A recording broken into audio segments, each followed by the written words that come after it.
जी। तो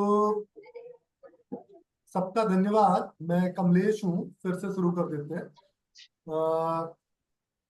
मैं बात कर रहा था मेडिकल योग और नॉर्मल योग में डिफरेंस कैसे है, या फिर आप मेडिकल योग को लेके अगर कोई एक्सपेक्टेशन पहली बार, तो आपकी एक्सपेक्टेशन खराब ना हो।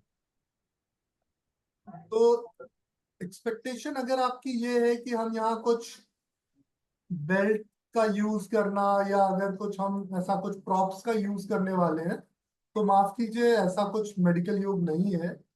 मेडिकल योग यहाँ जो हम समझने वाले हैं उसका मतलब ये है कि मॉडर्न मेडिकल साइंस के हिसाब से जो चीजें अब तक हमने समझ ली हैं, उन चीजों पे हमारा प्रमाणिक योग कहाँ स्टैंड करता है, या वो कितना प्रमाणिक है। तो हमारे प्रमाणिक योग में जैसा कि हमारे ऋषि मुनियों ने चीजें बताई थी, बनाई थी, तो उनका उद्देश्य कहीं ना कहीं एक बेहतर स्वास्थ्य था पहले, उसके बाद आपकी आध्यात्मिक जर्नी को बेहतर करना। तो बिना अच्छे स्वास्थ्य के आप आध्यात्मिक जर्नी की ओर नहीं जा सकते। तो यहां से आप अपने स्वास्थ्य को बेहतर कर सकते। जैसे जब आप योग करते हैं तो आप फिजिकली फिट हो जाते हैं, लेकिन अगर आप फिजिकली बीमार हैं तो क्या करें योग में जिससे आपकी बीमारी दूर हो जाए। तो ये है मेडिकल योग, जहाँ पे हम योग के विज्ञान को समझते हैं कि कोई आसन आपके शरीर पे क्या प्रभाव कर रहा है, किसी भी आसन के पीछे क्या फिजियोलॉजी है, किसी भी आसन के पीछे क्या स्ट्रक्चरल बेनिफिट है।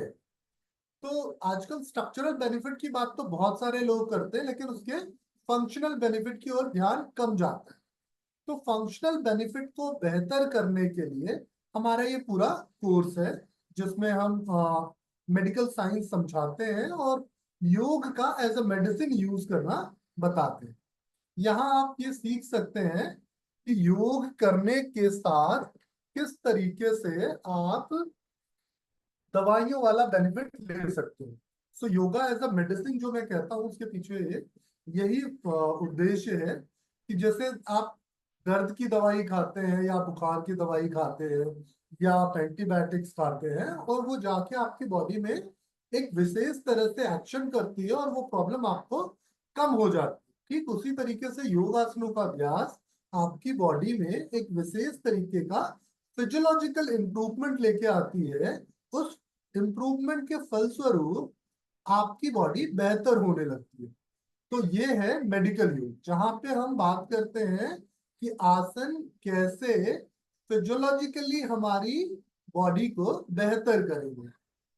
तो आसन हमारी बॉडी को फिजियोलॉजिकली कैसे बेहतर करेंगे, इसका एक बड़ा अच्छा सा उदाहरण मैं कई बार बोल चुका हूँ, फिर से आज बात करते हैं। बड़ा सरल सा आसन है त्रिकोण आसन। तो जब आप त्रिकोण आसन करते हो तो ज्यादातर लोगों को लगता है कि पैर के पीछे वाले हिस्से पे, काफ मसल्स के पास या घुटने के पीछे, हैमस्ट्रिंग पे खिंचाव लेके आता है, कमर पे अच्छा खिंचाव लेके आता है, शोल्डर को अच्छा सीधा रखता है। पर इन सारे फिजिकल बेनिफिट के साथ क्या इसका फिजियोलॉजिकल इम्पैक्ट है, वो आज हम देखते हैं। तो आप सभी योगा टीचर हैं, मुझे लगता है कि आप सबके लिए ये फायदेमंद होगा।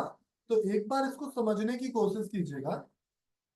जब हम दोनों पैरों को फैलाते हैं करीब 3 फीट, तो हमारी जो फीमोरल आर्टरी है, जो दोनों पैरों की ओर ब्लड सप्लाई लेके जा रही है, वो चौड़ी हो जाती है। जब फीमोरल आर्टरी हमारी चौड़ी हो जाएगी तो क्या होगा कि ऑर्टा से ब्लड सप्लाई हमारे लोअर लिम्ब में बढ़ जाएगी। लेकिन जब हम एक फीमोरल आर्टरी, एक पैर को पेल्विक जॉइंट से लॉक लगाते हुए साइड से स्ट्रेच करते हैं, तो क्या होगा कि एक तरफ की फीमोरल आर्टरी पे ब्लड सप्लाई डिक्रीज हो जाएगी। सो रिजल्ट ये होगा कि उससे ऊपर की जो ब्लड सप्लाईज हैं, उनमें ब्लड सप्लाई बेहतर मिलने लगेगी। जैसे आप मानो किसी बिल्डिंग में रहते हो और आपके बिल्डिंग में ऊपर टैंक लगा हुआ है, टैंक से नीचे पानी आता है, तो सबसे पहले पानी ग्राउंड फ्लोर को आएगा या फर्स्ट फ्लोर को आएगा? भाई ऊपर अगर टैंक लगा हुआ है तो ऊपर से पानी पहले फर्स्ट फ्लोर को आएगा या ग्राउंड फ्लोर को आएगा? आप में से कोई अगर जवाब देना चाहे तो प्लीज बताइएगा। कि पानी ग्राउंड फ्लोर पे पहले आएगा या फर्स्ट फ्लोर को पहले आएगा? फर्स्ट फ्लोर सर को। फर्स्ट ग्राउंड पे फ्लोर। आएगा, सर ग्राउंड पे ग्राउंड। आएगा पहले। जी। तो पानी ग्राउंड फ्लोर की ओर ज्यादा तेजी से आएगा क्योंकि उसमें ग्रेविटी का असर है। जब पानी ऊपर से नीचे आ रहा होता है तो ग्रेविटी उसको और तेजी से खींचती है। लेकिन हमारा शरीर जो है वो थोड़ा अलग तरीके से काम करता है। इसमें एक वेस्कुलर रेजिस्टेंस होता है जिसकी वजह से हमारे शरीर में खून जब नीचे से ऊपर की ओर जा रहा है तो ग्रेविटी का असर नहीं होता। तो इसीलिए अगर आप शीर्ष आसन करते हो तो आपके स्कल पे ब्लड सप्लाई ज्यादा नहीं पहुंचती। तो जब ये पानी नीचे की ओर तेजी से आएगा तो आपने नीचे का दरवाजा बंद करना है, जिससे मतलब नीचे का टैप बंद करना है जिससे फर्स्ट फ्लोर पे पानी ज्यादा मिलेगा। तो जब आपने फीमोरल आर्टरी पे ब्लॉक लगाया सो उससे ठीक ऊपर जो आपका, अगर मेल है आप, तो आपकी रीनल आर्टरी और टेस्टिकुलर आर्टरी और पेनाइल आर्टरी पे ब्लड फ्लो बड़ा अच्छा हो जाएगा। और अगर आप फीमेल हैं तो आपके रीनल आर्टरी के साथ साथ आपकी यूटेराइन और ओवेरियन आर्टरी पे ब्लड फ्लो बड़ा अच्छा हो जाएगा। साथ साथ ये ब्लड फ्लो आपकी मेसेंट्रिक आर्टरी पे होगा, मतलब आपकी लार्ज इंटेस्टाइन की ओर ब्लड फ्लो अच्छा होगा। तो अगर आप त्रिकोण आसन करते हैं तो मैं कहूंगा कि आपका रिप्रोडक्टिव सिस्टम अच्छा होगा, आपका एक्सप्रेशन अच्छा होगा, आपका लार्ज इंटेस्टाइन का मैकेनिज्म अच्छा होगा। लेकिन लार्ज इंटेस्टाइन के मैकेनिज्म को अच्छा करने के लिए जो सबसे पहली जरूरत है हमारी वो ये है कि हमारे पास सही मात्रा में पानी हो। अगर पानी सही मात्रा में नहीं है तो सारी चीजें गड़बड़ होंगी। इसी तरीके से जब आप त्रिकोण आसन कर रहे होंगे तो भी सही मात्रा में पानी आपके शरीर में जरूरी है, क्योंकि पानी पीने के बाद पानी आपके ब्लड का वॉल्यूम बनाएगा। तो जब आपके ब्लड का वॉल्यूम बहुत अच्छा होगा तो क्या होगा, रिदम और रेट दोनों चीजें इंप्रूव हो जाएंगी। तो आपके शरीर में रक्त सुचारू रूप से चलता रहेगा, फ्लो होता रहेगा। सो ओवरऑल जो मेडिकल योग का बेस है वो यही है, या योग का जो बेस है वो यही है कि किस तरीके से आप एक इंसान की फिजियोलॉजी को इम्प्रूव करके उसके सेलुलर हेल्थ को इम्प्रूव करते। सेलुलर हेल्थ को इम्प्रूव करने का मतलब ये हुआ कि हमारी बॉडी का जो सबसे स्मॉलेस्ट यूनिट है वो एक कोशिका है, एक सेल है। और सेल के भीतर अपना न्यूट्रिशन भी होता है, अपना एक्सक्रीशन भी होता है। तो जब सेल के भीतर न्यूट्रिशन और एक्सक्रीशन दोनों चीजें बेहतर होंगी तभी वो सेल स्वस्थ रह पाएगा।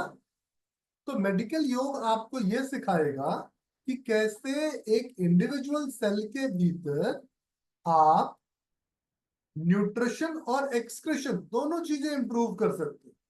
तो जब न्यूट्रिशन एक्सक्रीशन दोनों चीजें इंप्रूव होंगी और फिर जो सेल्स कमजोर होंगे उनकी स्पेसिफिक सप्लाई अगर बूस्ट हो जाए तो वो मजबूत हो जाएंगे। सो मेरा उम्मीद है कि अब आपको कुछ एक बेसिक आइडिया होगा कि मेडिकल योग का आधार क्या है। मेडिकल योग आपके फिजियोलॉजिकल फंक्शंस को इन्फ्लुएंस कैसे कर पाता है, इस पूरी चीज को समझने के लिए आप हमारे मेडिकल योगा कोर्स में रजिस्टर कर सकते हैं। ये कोर्स रिकॉर्डेड और लाइव दोनों ही फॉर्म पे अवेलेबल है। अगर आप लाइव क्लासेस अटेंड करना चाहते हैं सो लाइव क्लासेस भी अटेंड कर सकते हैं, और अगर रिकॉर्डेड प्लस लाइव वाला ऑप्शन चुनते हैं तो वो भी ऑप्शन है। दोनों में बस अंतर इतना है कि रिकॉर्डेड टाइम पे आपको अपनी सुविधा मिल जाती है कि रात को 2 बजे देख रहे हो या दोपहर में देख रहे हो या शाम को देख रहे हो या सुबह देख रहे हैं। और लाइव में एक बाध्यता रहती है कि उसी टाइम पे आपको आके स्क्रीन के सामने बैठना है जिस टाइम पे हम लाइव सेशंस कंडक्ट करते हैं। चलिए, ये तो बात हुई मेडिकल योग आप कैसे सीख सकते हैं, कैसे हमारे पेड कोर्स से जुड़ सकते हैं। लेकिन यहाँ हम इकट्ठा हुए हैं फीमेल वेलनेस को इम्प्रूव करते हुए। जो हमारा वुमेन वेलनेस का कोर्स है उसमें हम लास्ट वीक जो जर्नी कंप्लीट कर रहे थे उसी को आगे बढ़ने के लिए। तो लास्ट वीक हमने बात की थी इनफर्टिलिटी की।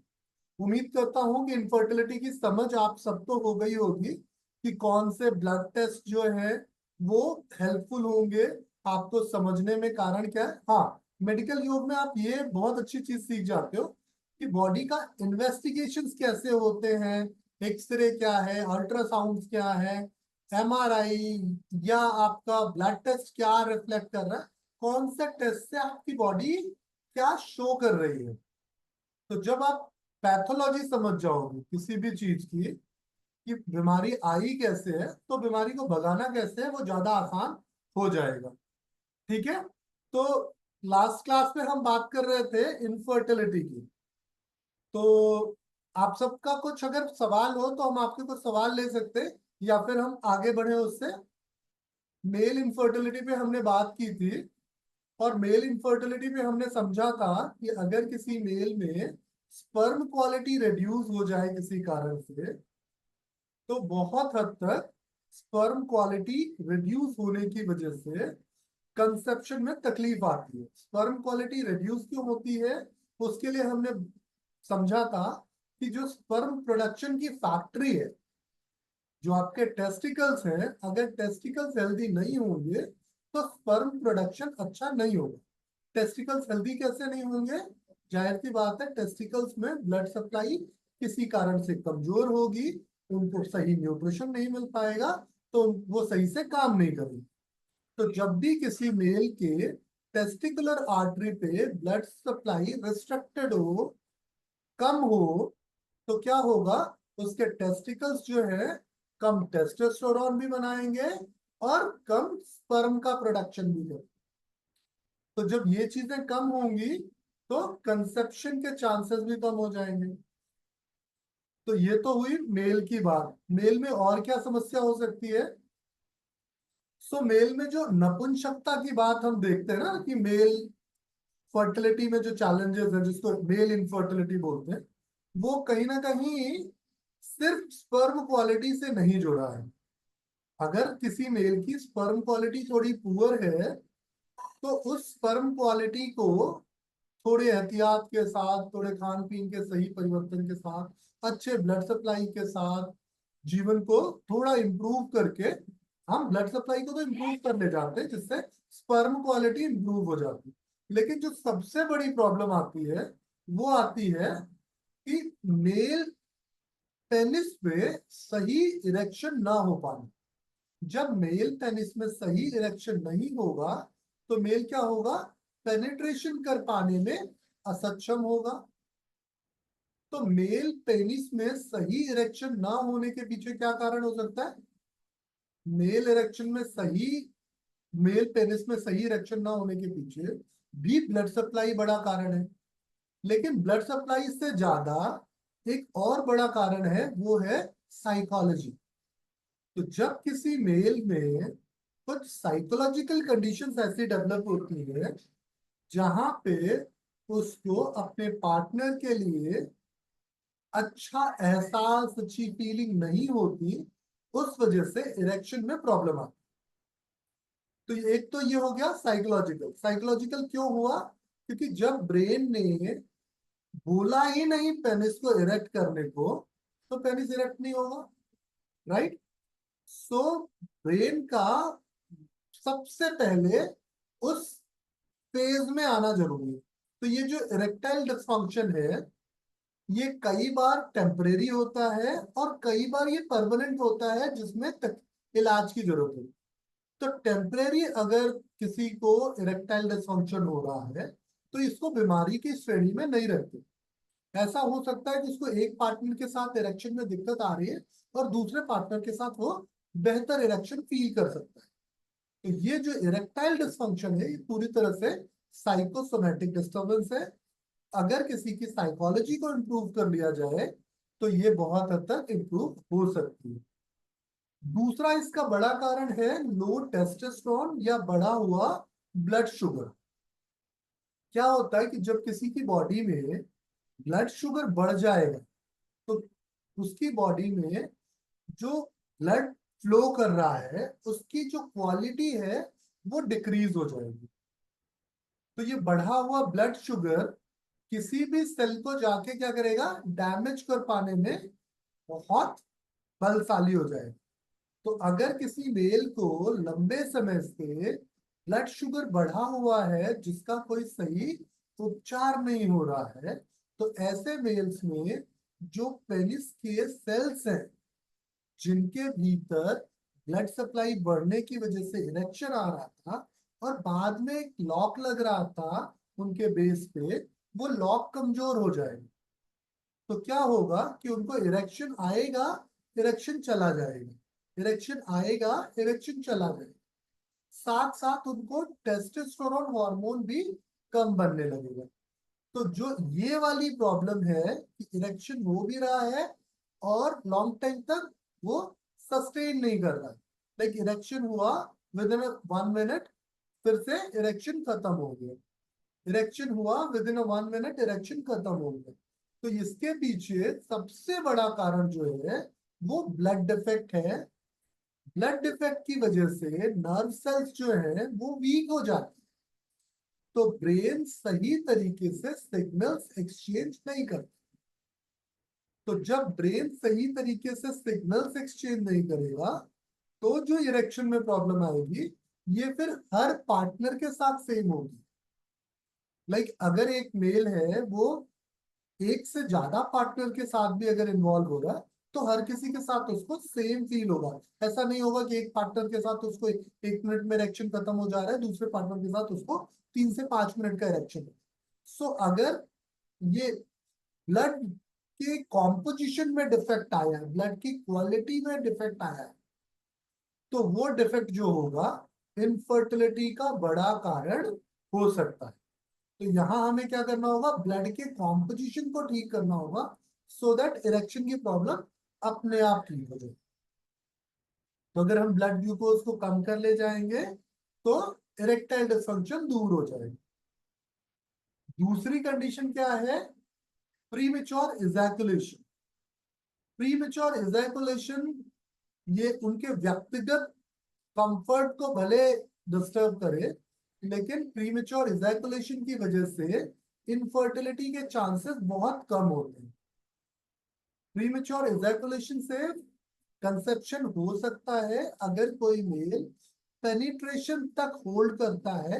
आफ्टर द पेनिट्रेशन अगर तुरंत भी उसको इजैकुलेशन हो जाए तो भी पार्टनर प्रेगनेंसी को अचीव कर सकती है। तो प्रीमेच्योर इजैकुलेशन इनफर्टिलिटी का कारण नहीं है। हाँ, प्रीमेच्योर इजैकुलेशन जो है ये न्यूरोलॉजिकल डिफेक्ट है, साइकोलॉजिकल डिफेक्ट है। इसको इम्प्रूव करना जाहिर सी बात है पार्टनर्स की हेल्थ के लिए काफी जरूरी है, लेकिन प्रीमेच्योर इजैकुलेशन से इनफर्टिलिटी नहीं होती। सो इनफर्टिलिटी कब होगी, जब पार्टनर का जो इरेक्शन है वो अच्छा नहीं हो रहा है, सो दैट पेनिट्रेशन नहीं पॉसिबल है, या फिर स्पर्म की हेल्थ अच्छी नहीं है। टेस्टोस्टेरोन हार्मोन अगर कम है तो ओवरऑल उसका जो प्रोसेस है इरेक्शन का वो डिलेड होगा, और अगर वो उस प्रोसेस पे गया तो कंसेप्शन हो सकता। तो टेस्टोस्टेरोन सिर्फ सेक्सुअल प्लेजर के लिए नहीं है, टेस्टोस्टेरोन ओवरऑल वेलबींग के लिए। तो किसी भी मेल में अगर टेस्टोस्टेरोन है तो इसका मतलब ये नहीं कि उसका सेक्सुअल पावर बहुत अच्छा है। टेस्टोस्टेरोन मतलब वो इंसान अच्छा हो, उसकी मस्कुलिन पावर की जो कैपेसिटी है या जो उसका मस्कुलाइन नेचर है वो बेहतर हो। ये नहीं कि वो इंसान बहुत गुस्सा करेगा, बहुत मार कुटाई करेगा तो उसका टेस्टोस्टेरोन अच्छा है। हाँ, तो स्वभावतः थोड़ा ज्यादा गुस्सा आता है नॉर्मल से, लेकिन अगर कोई एकदम कतई चिड़चिड़ा हो रहा है, बहुत गुस्से वाला हो रहा है, लाल लाल आंखें करके सबको डरा धमका रहा है, तो ये अच्छा टेस्टोस्टेरोन नहीं है, ये बुरा टेस्टोस्टेरोन है। जिस तरीके से अच्छा ईस्ट्रोजन फीमेल को भावुक बनाता है, उसी तरीके से एक अच्छा टेस्टोस्टेरोन इंसान को संयमी बनाता है। तो जितने लोग आपको संयमित जीवन जीने वाले दिखेंगे सभी अच्छे टेस्टोस्टेरोन के मालिक हैं। तो जो सन्यासी होते हैं ना, आप देखते हो सन्यासियों के चेहरे पे ग्लो होता है, जबकि वो पूरे फिजिकल इंटरकोर्स के प्रोसेस से दूर होते हैं। तो लोग कहते हैं कि इनके तो हार्मोन ही मर गए। ऐसा नहीं है, हॉर्मोन्स मरना नहीं है, ये हॉर्मोन्स का बेहतर होना है। तो अगर कोई मेल अच्छे टेस्टोस्टेरोन का स्वामी होगा तो वो मेल बहुत संयमी होगा, बहुत लोगों को अच्छे से ट्रीट करने वाला, अच्छे से रेस्पेक्ट करने वाला होगा, उनकी केयर करने वाला होगा, न कि बहुत उद्दंडी प्रकृति का या चंडाल प्रकृति का होगा। ऐसा बिल्कुल नहीं। तो टेस्टोस्टेरोन अगर अच्छा है तो इंसान अच्छा है, न कि उसकी सेक्सुअलिटी अच्छी है। ईस्ट्रोजन अच्छा है तो फीमेल अच्छी है, न कि उसकी सेक्सुअलिटी ज्यादा है। जब ईस्ट्रोजन का लेवल गड़बड़ होगा तो दिक्कत आएगी। जब तक ये लेवल आइडियल है, ऑप्टिमम है, मजेदार। ठीक यही कंडीशन मेल में भी है। अगर ये लेवल ऑप्टिमम है तो मजेदार है, अगर ये लेवल डिक्रीज होता जाएगा तो प्रॉब्लम्स आती जाएगी। यहाँ एक चीज और समझने की है इनफर्टिलिटी के लिए, वो है सेमेन का प्रोडक्शन। जैसा कि लास्ट क्लास में हमने समझा था कि सीमेन का प्रोडक्शन जो है सेमिनल वेसिकल में होता है। लेकिन जब सीमेन का प्रोडक्शन जो है वो सही जगह ना हो तो क्या होगा, प्रॉब्लम्स बढ़ने लगेगी। तो सीमेन का प्रोडक्शन ये बहुत जरूरी चीज है किसी भी मेल या फीमेल के लिए। उसके हार्मोन जितने जरूरी है उतना ही प्रेगनेंसी के लिए सीमेन जरूरी है। क्यों जरूरी है सीमेन? क्योंकि सीमेन के सहारे ही स्पर्म्स ट्रेवल करके फीमेल बॉडी में अपनी पूरी यात्रा करते हैं। तो अगर किसी मेल में सीमेन का प्रोडक्शन कम हो जाए तो क्या होगा, स्पर्म के ट्रेवल करने की स्पीड कम हो जाएगी। तो इसीलिए 2 ml से लेके 5 ml तक का सीमेन जो है वो आइडियल सीमेन माना जाता है। दूसरी चीज क्या है, अगर सेमेन का प्रोडक्शन अच्छा होगा तो सेमेन जो है इजैकुलेट होते वक्त फोर्सफुली इजैकुलेट होगा। फोर्सफुली इजैकुलेट होने का मतलब क्या हुआ, झटके से बाहर आएगा और दूर जाके गिरेगा। तो जब सेमेन का इजैकुलेशन सही तरीके से होगा तो सर्विक्स को क्रॉस करके स्पर्म के बढ़ने की संभावना बढ़ जाएगी। तो जिन मेल्स में सीमेन का प्रोडक्शन कम है ऐसे मेल्स में अक्सर प्रेगनेंसी में तकलीफ आती है। तो फिर डॉक्टर क्या करती है, एक बहुत सिंपल सा प्रोसेस है आईयूआई। आईयूआई में क्या करते हैं, एक आर्टिफिशियल तरीके से सिरिंज में आपके सीमेन को डाला जाता है और उसको यूट्रस के भीतर ले जाके पिस्टन दबा के बाहर निकाल देगा। कि जो वो पिचकारी के रूप में बाहर निकलेगा तो संभावना बढ़ जाती है कंसेप्शन की। राइट। तो इसमें क्या देखते हैं कि किस दिन फीमेल का ओवुलेशन हुआ उस दिन मेल के सेमेन को एक्सट्रैक्ट करके और इंजेक्ट कर दिया जाता है। तो जो ये इंजेक्ट करने का प्रोसेस है ये मेल का नेचुरल प्रोसेस होना चाहिए, ना कि आर्टिफिशियल तरीके से। तो ये नेचुरल मेल का इंजेक्ट प्रोसेस कब संभव होगा, जब मेल बॉडी अच्छा सीमेन प्रोड्यूस कर पाए। तो सीमेन का प्रोडक्शन, टेस्टिकल्स की हेल्थ, अच्छी ब्लड सप्लाई और कम स्ट्रेस लेवल अगर हो, तो एक मेल क्या होगा, अच्छी फर्टिलिटी के लायक हो। अगर इनमें से कोई भी एक पैरामीटर गड़बड़ हो रहा है तो क्या होगा, मेल की फर्टिलिटी कम हो जाए। तो इसीलिए जब भी आप इनफर्टिलिटी रूल आउट करोगे हमेशा पहला इन्वेस्टिगेशन मेल का होना चाहिए। क्यों होना चाहिए, क्योंकि मेल्स अक्सर अपनी लाइफस्टाइल को लेके थोड़े लापरवाह होते हैं। तो जब मेल्स अपनी लाइफस्टाइल को लेके लापरवाह होते हैं तो सबसे पहले जो सिस्टम डिस्टर्ब होता है वो उनका रिप्रोडक्टिव सिस्टम। इसीलिए जब किसी मेल का वेट बढ़ता है तो उसका रिप्रोडक्टिव फंक्शन डिक्रीज हो जाता है, और किसी फीमेल का वेट बढ़ता है तो उसका रिप्रोडक्टिव सिस्टम इंक्रीज हो जाता है। तो रिप्रोडक्टिव सिस्टम फैट के साथ मेल और फीमेल दोनों में डिफरेंट रिएक्ट करता है। तो जब डिफरेंट रिएक्ट करेगा तो क्या होगा, बॉडी डिफरेंट तरीके से उस पर एक्ट करेगी। राइट, एक मिनट मुझे दीजिए अभी।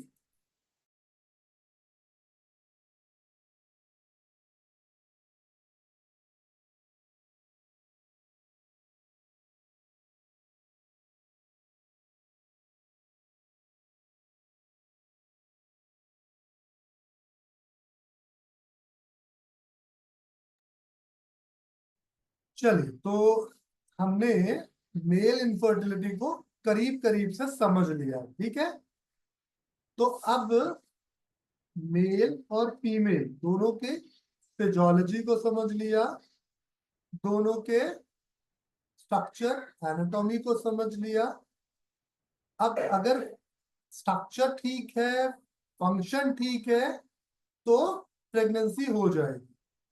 और फंक्शन ठीक नहीं है तो फंक्शन को ठीक करने के लिए हमें क्या करना होगा, जो सेल्स अच्छा काम नहीं कर रहे हैं उन सेल्स के न्यूट्रिशन को इंप्रूव करना होगा, जो ऑर्गन अच्छा काम नहीं कर रहे हैं उस ऑर्गन का ब्रेन से कनेक्शन इंप्रूव करना होगा।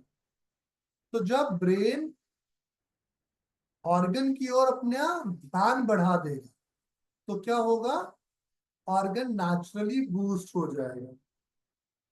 और जब ऑर्गन की हेल्थ अच्छी हो जाएगी तो ऑर्गन किस लायक हो जाएगा, ब्रेन से लड़ झगड़ के अपना हक पूरा कर लेगा। घर में देखिए, जब एक थोड़ा बेचारा शांत सा बच्चा होता है और एक थोड़ा जिद्दी और लड़ाकू सा बच्चा होता है, तो जो मम्मी पापा कुछ खाने की चीजें लाते हैं या कुछ खिलौने लाते हैं, कुछ अच्छी चीज लाते हैं, तो जो लड़ाकू बच्चा होता है वो अपना तो लेता ही लेता है, साथ में क्या करता है, दूसरे भाई या बहन का भी छीन लेता है। आप में से था कोई लड़ाकू बच्चा है जो भाई या बहन का छीन के अपना हक जमाता हो? नहीं, मैं था ऐसा। मैं अपनी छोटी बहन की चीजों पे बहुत अधिकार जमाया था। तो जो लड़ाकू बच्चा होता है वो अपना तो यूज करता ही करता है, दूसरों का भी छीन के ले लेता है। और जो बच्चा थोड़ा सीधा होता है वो क्या करता है, अपना तो पूरा पाता ही नहीं, दूसरे की संभावना ही नहीं। तो क्या करना होगा, आपको अपने ऑर्गन को पहले लड़ाकू बनाना होगा। जब वो लड़ाकू बन जाएगा तो क्या करेगा, ब्रेन से जबरदस्ती करके छीनने की कोशिश करेगा, मांगने की। आप मम्मी पापा से छीन नहीं पाते तो क्या करते थे, खुद नाटक करने लगते थे ना, लौटने लगते थे, रोने लगते थे, चीखने चिल्लाने लगते थे। तो मम्मी पापा आपको बनाने के लिए आपकी इच्छा पूरी कर देते थे। कई बार उल्टा भी होता था, बहुत कुटाई भी पड़ती थी। सही बात है। तो ये भी होता है ब्रेन के साथ। कई बार क्या होता है, जब बॉडी जबरदस्ती करती है, ब्रेन उसकी बात को नहीं सुनता, तो कुटाई पड़ती है। अब ये कुटाई कैसे पड़ती है, इसको फीमेल्स बहुत अच्छे से रिलेट कर पाएंगी। जब फीमेल बॉडी में ईस्ट्रोजन लेवल बढ़ जाता है और फीमेल बॉडी उस ईस्ट्रोजन के लिए डिफरेंट तरीके से रिएक्ट करती है और ब्रेन उसकी बात को नहीं समझता, तो ब्रेन क्या लाता है, मूड स्विंग्स और एंजाइटी लेके आता है। सो दैट फीमेल्स क्या होती हैं, थोड़ा ब्रीदिंग डिफिकल्टी फील करने लगती हैं, पाल्पिटेशन बहुत होने लगता है ना, अनईजी फील करने लगती हैं, एंसियस फील करने लगती हैं। पर सच में उनकी फिजियोलॉजी में कोई गड़बड़ नहीं होती। तो पापा बच्चे को पीट रहे होते हैं, इसका मतलब ये नहीं कि पापा बच्चे को प्यार नहीं करते। राइट। तो आपका ऑर्गन अगर जायज डिमांड रखेगा ब्रेन से तो ब्रेन हमेशा पूरा करेगा, और नाजायज डिमांड रखेगा तो ब्रेन क्या करेगा, पनिश भी करेगा। तो मेडिकल योग में जो बहुत अच्छी समझने वाली चीज है वो यही समझने वाली चीज है कि कौन सी डिमांड ब्रेन से बॉडी की जायज है और कौन सी नाजायज। तो जायज और नाजायज डिमांड जो है, ब्रेन कैसे जज करता है, पापा कैसे जज करते थे कि बच्चों को किसी चीज की जरूरत है या नहीं है, कितने लोग हैं जो अपनी पहली मोटरसाइकिल या साइकिल के लिए रोए थे? मैं तो दोनों के लिए रोया। पापा मम्मी से पूछते हैं कि क्या सच बोल रहा है ये, इसके सारे दोस्तों के पास है या नहीं है। तो जब मम्मी कहती है कि हाँ हाँ उसके पास मैंने देखा था है, तो पापा दिला देते हैं। और जब मम्मी बोल देती नहीं नहीं नहीं दिलाना है, तो पापा नहीं दिलाते। तो ब्रेन किससे पूछता है? नर्वस सिस्टम से। जब नर्वस सिस्टम ब्रेन की बात को समझता है, तो ब्रेन, नर्वस सिस्टम क्या करता है? वो ग्राउंड पे जाके रियलिटी चेक करते हैं। और उस रियलिटी चेक में क्या मिलता है कि क्या सच में बॉडी को इसकी जरूरत है या नहीं है। तो जो रिपोर्ट नर्वस सिस्टम ले जाके ब्रेन को देता है, वही ब्रेन मानता है। इसको और अच्छे से समझना हो तो प्रेगनेंसी का पहला ट्राइमेस्टर समझ सकते। प्रेगनेंसी के पहले ट्राइमेस्टर में सबसे ज्यादा मिसकैरेजेस होते हैं, स्पेशली पहले 8 हफ्ते में। ऐसा क्यों होता है? क्योंकि आपके यूट्रस में जो फीटस आया है, उसको आपका दिमाग नहीं पहचानता। आपका दिमाग उसको फॉरेन बॉडी मान के बाहर निकालने की कोशिश करता है। तो उसको पहचानता कौन है? Nervous system. इसीलिए दिमाग उसको खराब ना करे, आपके पास उस फीटस से एक हार्मोन आता है जिसको बोलते हैं HCG, है ना। ये ह्यूमन कोरियोग्राफिक हार्मोन होता है, जो आप यूरिन टेस्ट में करके देखते हो या ब्लड टेस्ट में HCG का लेवल देखते हो। तो ये हार्मोन आता है जब ब्लड में बढ़ता है, तो ये क्या करता है? सबसे पहले जाकर दिमाग को खराब कर देता है। इसीलिए प्रेगनेंसी में नोजिया, वोमिटिंग, डिजनेस, है ना, ब्रीदिंग शॉर्टनेस, इंसोम्निया, ये सारी चीजें आती हैं। तो जब ये हार्मोन अगर एम्ब्रियो से नहीं निकलता, तो कोई फीमेल मां बन ही नहीं पाती। क्योंकि नर्वस सिस्टम आके देखता है, अरे यार कुछ अनयूजुअल ग्रोथ हो रही है, और ब्रेन उस अनयूजुअल ग्रोथ को क्या करता? मार पीट के खत्म कर देता है। अक्सर ऐसा सर हो। आप फिर से जी, हार्मोन का नाम बोल सकते हैं प्लीज? बोले। हार्मोन का नाम बोल सकते हैं एक बार फिर से please? HCG, human chorionic gonadotropic hormone. So ये एक तरह का एम्ब्रियो से निकलने वाला हार्मोन है, HCG।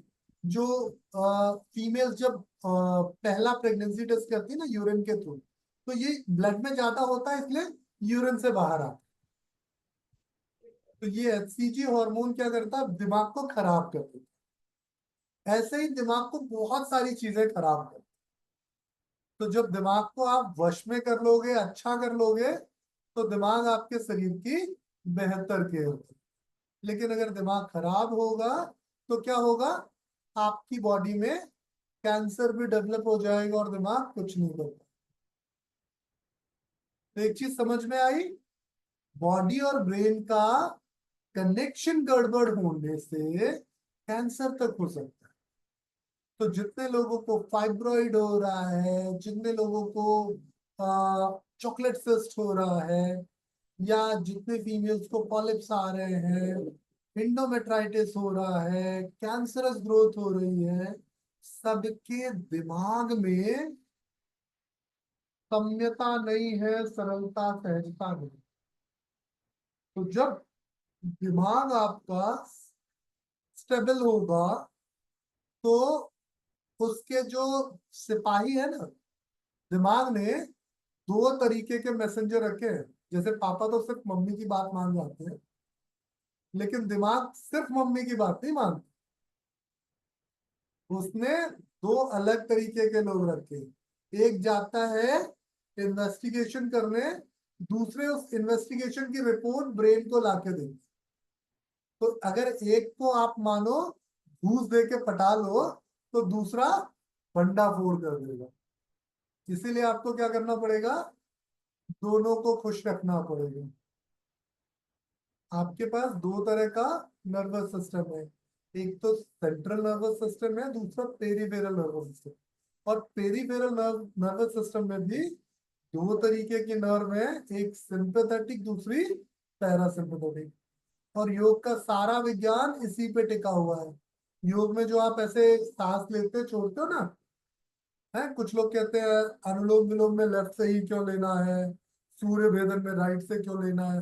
तो कोई कहता है कि यार ये तो चंद्रमा है, शीतलता लाएगा, ये सूरज है, गर्मी लाएगा। सो वास्तव में शीतलता और गर्मी कुछ नहीं है, ये आपके नर्वस सिस्टम का रिलैक्सेशन है। सो जब आपकी 72,864 नाड़ियां, नर्व पूरी तरह से रिलैक्स होंगी, तो ये आपके हर एक ऑर्गन की सही रिपोर्ट आपके ब्रेन को देगी। और जब सही ऑर्गन की रिपोर्ट ब्रेन को मिलेगी तो ब्रेन क्या करेगा? सही एक्शंस करेगा। और यही आधार है मेडिकल योग। ठीक है, तो चलिए आज हम थोड़े सवाल भी ले लेते हैं, क्योंकि कई सारे सवाल मुझे पर्सनल भी आ रहे थे। तो जिनके कुछ डाउट्स हैं प्लीज पूछ लीजिए। What is the scientific difference between taking dry resin और जब हम भिगोते हैं उसे 3-4 घंटे, तब स्क्रीन उसमें ऑन क्या करके केमिकल बोलें, चेंजेस आते हैं? प्लीज अपना स्क्रीन ऑन करके बोलें और थोड़ा तेज बोलें, आपकी आवाज थोड़ी कट रही है।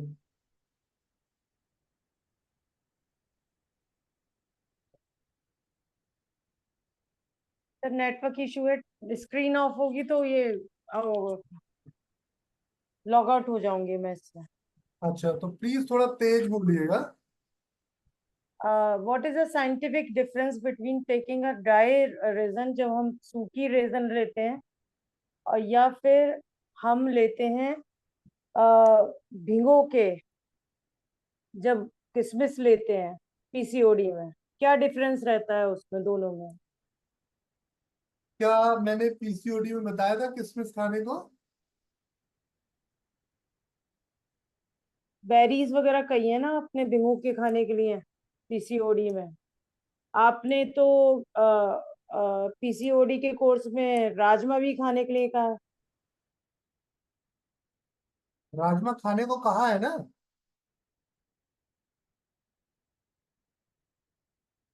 तो राजमा अच्छी चीज होगी इसीलिए कहा था।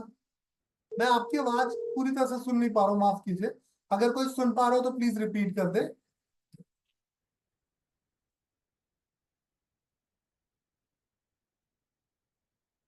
हाँ, दूसरा सवाल लेते हैं हाँ बोले। भिगोने वाली चीजें और ऐसी चीजें का डिफरेंस है। पत्ते आप प्लीज ऑन कर लीजिए अपना कैमरा, क्योंकि जब आप कैमरा ऑन करके बोलते हो ना तो आपके फोटो की वजह से बहुत हद तक समझ में आ जाता है। सर एक्चुअली वो जो मैम वो पूछना चाह रहे हैं कि जब हम पीसीओडी में जो रेजिन्स है वो सूखा यानी कि बिना उसको सोक करा हुआ पानी में वो खाते हैं तो क्या अंतर होता है, और अगर पानी में भिगा हुआ खाते हैं तो क्या अंतर होता है, ये उनका क्वेश्चन है। देखिए, सूखे हुए अगर किशमिश आप लेते हो तो ये बहुत हद तक आपको वाटर आपकी बॉडी में स्टोर करने के लिए काम करेगा। और अगर भीगे हुए लेते हो तो ये क्या करेगा? ये डायूरेटिक प्रॉपर्टी, वैसे तो किशमिश दोनों ही डायूरेटिक है, भीगे हुए भी और सूखे हुए भी। तो जब भी डायूरेटिक प्रॉपर्टी की कोई भी चीज आप लेते हो, तो अगर आपकी बॉडी में ऑप्टिमम पानी नहीं है तो क्या होगा? कॉन्स्टिपेशन कॉज करेगा। और किशमिश दूसरा क्या काम करता है? किशमिश दूसरा काम करता है आपकी बॉडी में जो आयरन सेल्स हैं, या जिसको आप बोलते हो आरबीसी सेल्स। सो आरबीसी सेल्स की यूजली लाइफ कितनी होती है? 90 डेज। ये 90 डेज की साइकिल जो लाइफ है, उस लाइफ को 91-92 डेज की कर सकती है। तो अगर कोई भी किशमिश छोटी मात्रा में खा रहा है तो उसके हीमोग्लोबिन का जो परसेंटेज है ब्लड में वो थोड़ा इंप्रूव होगा।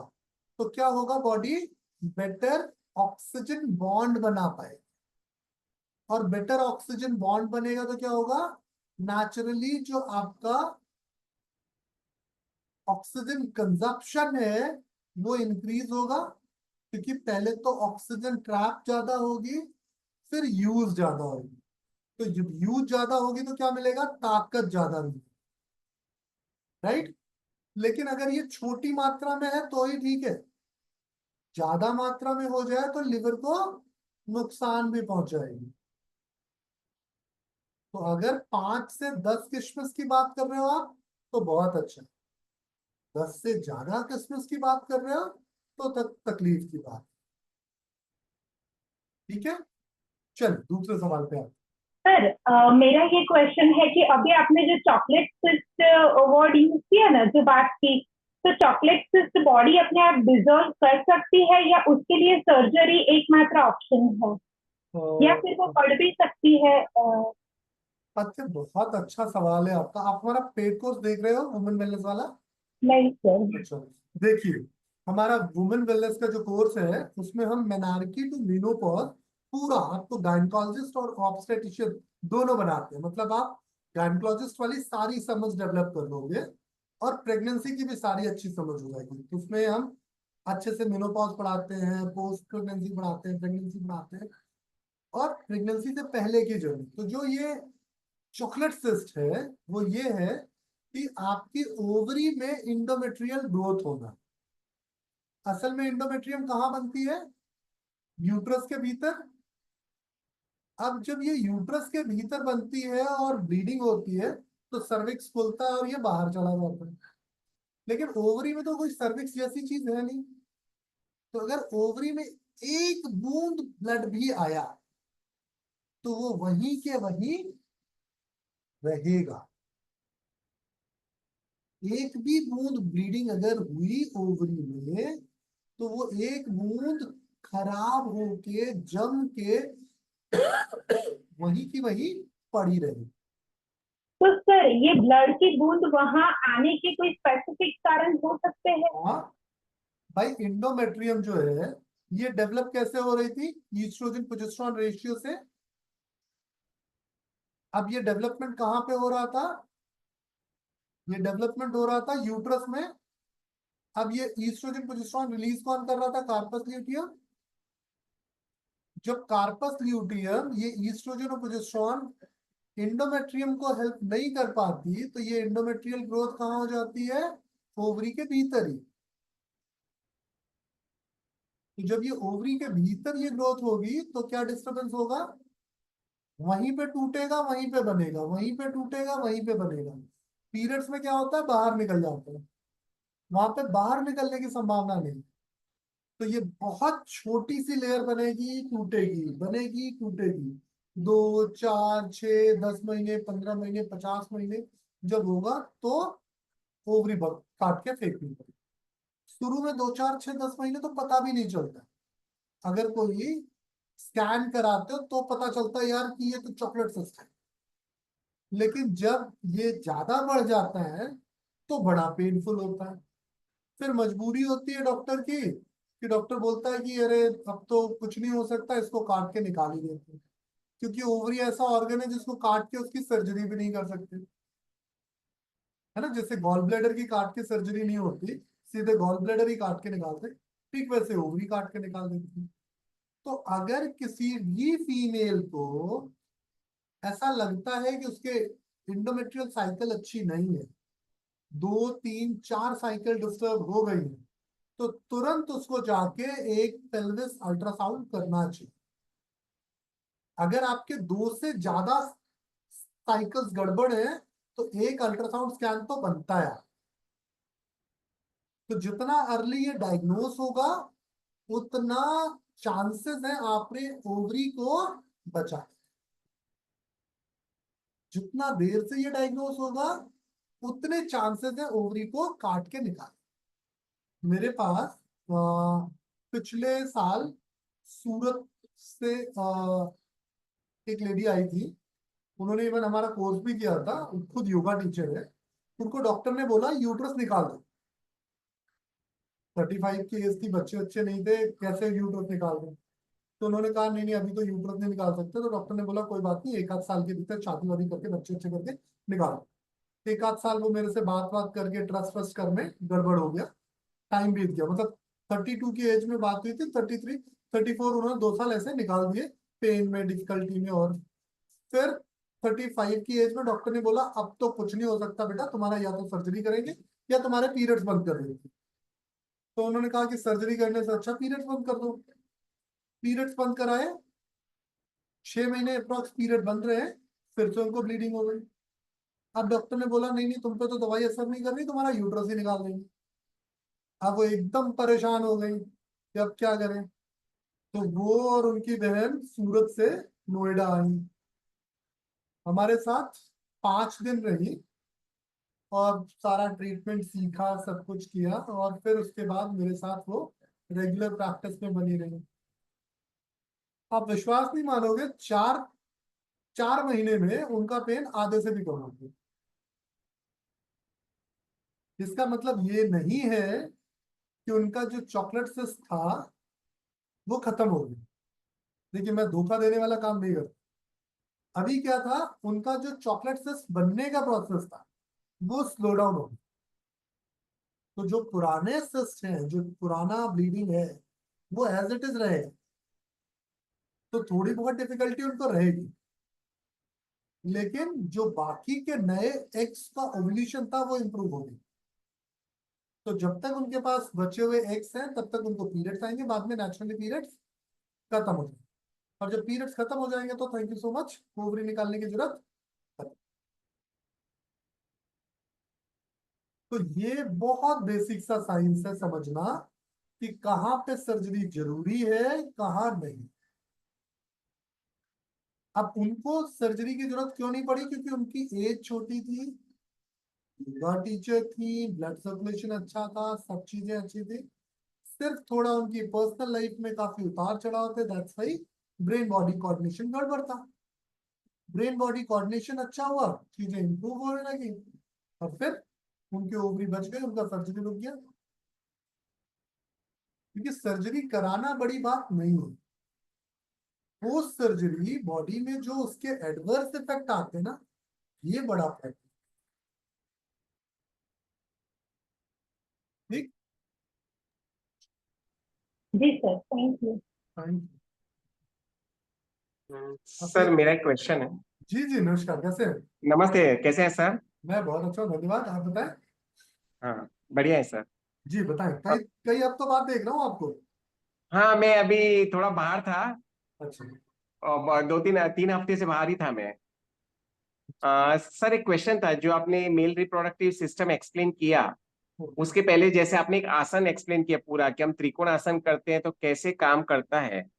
तो अगर हम मेल रिप्रोडक्टिव सिस्टम में अगर कोई भी आसन लेते हैं, फॉरवर्ड बेंड, बैकवर्ड बेंड, या बैठ के भी सुखासन या कुछ भी करते हैं, तो हमारा पेल्विक रीजन यानी कोई भी आसन में पेल्विक तो एक्टिवेट होता ही है। नहीं ऐसा लेकिन जरूरी नहीं है। नहीं, एक एक नॉर्मल बात करता हूँ कि वहां कुछ ना कुछ मूवमेंट होता है, कहने का मतलब।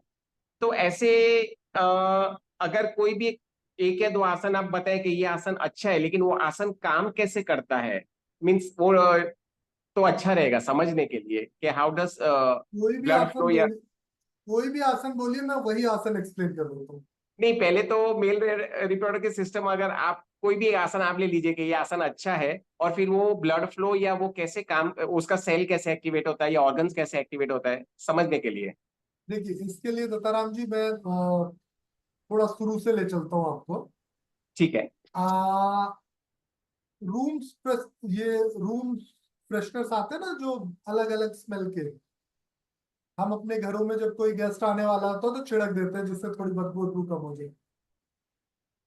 अगर आप अपने घर में झाड़ू पोछा ना करो और कोई गेस्ट आ रहा है, आप रूम फ्रेश कर लो कितना भी, क्या आपका घर अच्छा सुंदर लगेगा? नहीं। नहीं लगेगा ना। तो ठीक इसी तरीके से सिर्फ एक आसन करने मात्र से आपका रिप्रोडक्टिव सिस्टम अच्छा नहीं हो जाए। पहले सफाई करनी पड़ेगी। तो पूरा जो मेडिकल योग का कॉन्सेप्ट है एक आसन पे नहीं टिका है। पहले, उससे पहले सफाई, झाड़ू पोछा जरूरी है। जब तक झाड़ू पोछा नहीं करोगे तब तक कितना भी आप स्प्रे कर लो, कितना भी पेंट कर लो, घर में रौनक नहीं आएगी। ठीक। और अगर आपने एक बार झाड़ू पोछा रोज लगाना चालू कर दिया तो फिर पेंट की जरूरत साल में एक बार पड़ती है। रूम फ्रेशनर की जरूरत एक आध बार कभी पड़ेगी। चलो कुछ गड़बड़ हो गया, थोड़ी स्मेल आ रही है, आपने कुछ गड़बड़ कर दिए तो इसीलिए जो आसन है ना, ये आसन पतंजलि जी ने क्या कहा था कि आसन स्थिरता, सरलता, सहजता और सुख का आधार होना चाहिए, जिससे आप परम कल्याण की ओर जा सकें। तो आसन तब करना है जब सफाई अच्छी हो जाए, और आसन को ऐसे करना है कि वो आसन उस ऑर्गन की फंक्शनिंग को इम्प्रूव कर सके। तो जब कोई भी आसन किसी भी ऑर्गन की फंक्शनिंग को इम्प्रूव करेगा तो क्या होगा? कोई भी आसन किसी भी ऑर्गन की फंक्शनिंग को इम्प्रूव करेगा तो एक तो ऐसा टाइम आएगा ना जब वो ऑर्गन खुद से काम करने लगे। तो इसके लिए हमें क्या करना होता है? सिर्फ उसको सपोर्ट करने की जरूरत। तो जो रिप्रोडक्टिव सिस्टम है आपका, वो पहले सिर्फ ब्लड सप्लाई से नहीं हेल्प होगी कि आपने सोचा कि चलो जी सफाई भाई छोड़ो, मैं तो इसमें और ज्यादा खून डाल देता हूँ। तो खून डालने से ज्यादा जरूरी है उस खून को पचाना। अब ब्लड सप्लाई बढ़ी हुई यूज कैसे होती है ये समझिएगा सर। मेरी बॉडी में मैंने एक केला खाया, ठीक।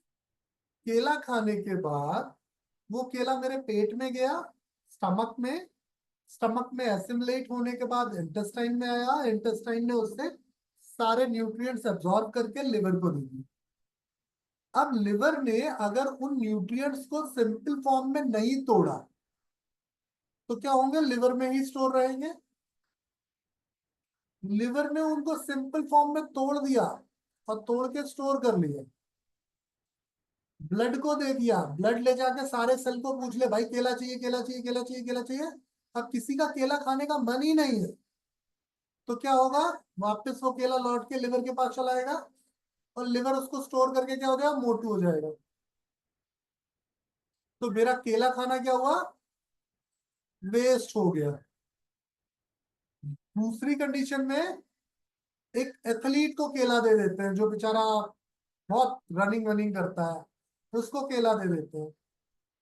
अब उसको केला दिए, उसका भी केला स्टमक में गया, एब्जॉर्ब होके इंटेस्टाइन से लिवर को गया। लिवर ने उसको सिंपल फॉर्म में तोड़ा, ब्लड को दिया। ब्लड जैसे ही निकला, केला चाहिए, केला चाहिए, सारे सेल एक तरफ से बोल उठे मुझे दो, मुझे दो, मुझे दो, मुझे दो। अब ब्लड क्या करेगा? ब्लड बड़ा कंफ्यूज हो जाएगा, यार ये तो सब मांग रहे हैं। तो फिर वो क्या करेगा? वो उस केले को बहुत सिंपल सिंपल सिंपल सिंपल बहुत सारे पार्टिकल्स में अलग अलग कर दिया। अब उस केले का एक एक टुकड़ा टुकड़ा टुकड़ा टुकड़ा टुकड़ा सबको देता हुआ जाएगा। अब जब सबको एक एक टुकड़ा देता हुआ जाएगा तो वो केला तुरंत गायब, पता ही नहीं चला। तो लिवर खुश होगा कि चलो यार आज केला आया था, आज वापस नहीं आया। और एथलीट को क्या अरे मिलेगा? हाँ। ताकत मिल जाएगी, चलो यार आज केला खाया, थोड़ी एनर्जी आ गई। अब यहीं तक बात खत्म नहीं हुई। अब केला खाने के बाद लिवर ने जो तोड़ा था, तोड़ने के बाद जो सेल ने उसको मेटाबलाइज किया, एनर्जी तो ले ली, बचा हुआ वेस्ट क्या किया? बचा हुआ वेस्ट कहाँ गया? ब्लड में आया ना। अब बचे हुए वेस्ट को अगर ब्लड बाहर निकाल लेता है तब तो बड़ा मजेदार है। लेकिन अगर वो बढ़ा हुआ वेस्ट ब्लड बाहर नहीं निकाल पाया तो दिक्कत चालू। तो एथलीट भैया केला खा के दौड़ के भी गड़बड़ हो जाएंगे। तो फिर क्या करना पड़ेगा? केला खाने के बाद दौड़ लगाई, चलो अच्छी चीज की, लेकिन उसको बाहर भी निकालना जरूरी है। बाहर कैसे निकलेगा भाई? एक्सक्रीशन का मैकेनिज्म है हमारी बॉडी में। एक्सक्रीशन का मैकेनिज्म किस पे काम करता है? आप कोई भी चीज कब अपने घर में, कोई भी चीज आपके कबाड़ा कब होती है? आप अपना पुराना बेड बेच देते हो, सोफा बेच देते हो, अपनी टेबल चेयर्स बेच देते हो। कब बेचते हो? दिवाली के टाइम पे। ऐसा तो नहीं ना हर रोज बेचते रहते हो। अब सोचो दिवाली के टाइम पे क्यों बेचते हैं?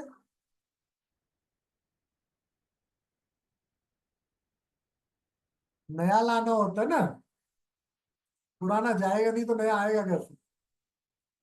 तो ठीक ऐसे ही हमारी बॉडी भी करती है। हमारी बॉडी रोज दिवाली मनाती है। हमारी बॉडी की दिवाली कब होती है? जब हमारी दिवाली होती है रात को। तो अगर आपकी बॉडी दिवाली अच्छे से नहीं मनाई तो क्या हुआ? कचरा बाहर नहीं निकला, तो दूसरे दिन केला खाओगे तो गड़बड़ होगी। और अगर रात को दिवाली मन गई, कचरा बाहर चला गया, तो नया कचरा बनाने लायक आप फिर से तैयार हो गए। तो जो ओवरऑल वेलनेस है आपकी ना, वो एक चीज पे नहीं टिकी कि आप सिर्फ आसन कर लोगे मजा आ जाएगा। आप सारी चीजों का सही नियंत्रण रखोगे तो ठीक होगी। और मेडिकल योग इन सारी चीजों को असिस्ट कर रहा है, एक चीज को नहीं। ऐसा नहीं है कि आपने त्रिकोण आसन कर लिया, या मैं आपको जैसे रिप्रोडक्टिव सिस्टम के लिए एक बहुत अच्छा आसन बताता हूँ। मेल रिप्रोडक्टिव सिस्टम के लिए बहुत अच्छा आसन है जानुसिरासन। जानुसिरासन में आप क्या करते हो?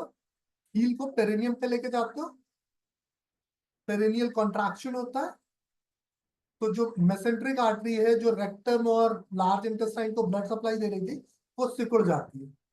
मैं आपको ब्लड सप्लाई ही दिखा देता हूँ, आप ज्यादा बेहतर रिलेट करते हैं।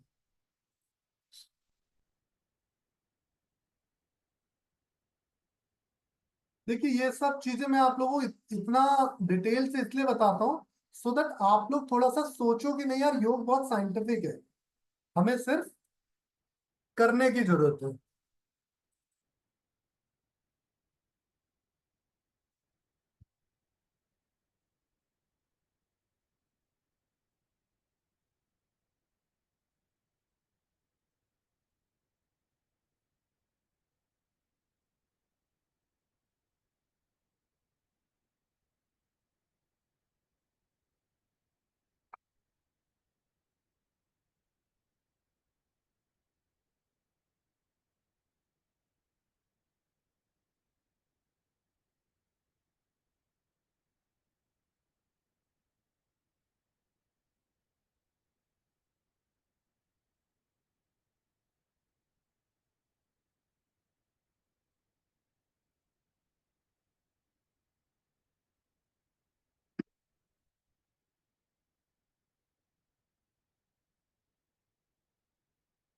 ये देखिए, ये है आपका मेल रिप्रोडक्टिव ब्लड फ्लो।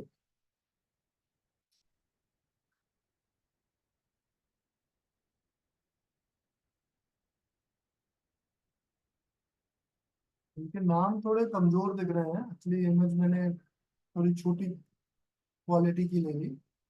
पर आप यहाँ पे नोटिस कर सकते हो कि ये देखो, ये एक सब ब्रांच, दूसरी, तीसरी, और सारी कॉमन होके कहाँ जा रही है?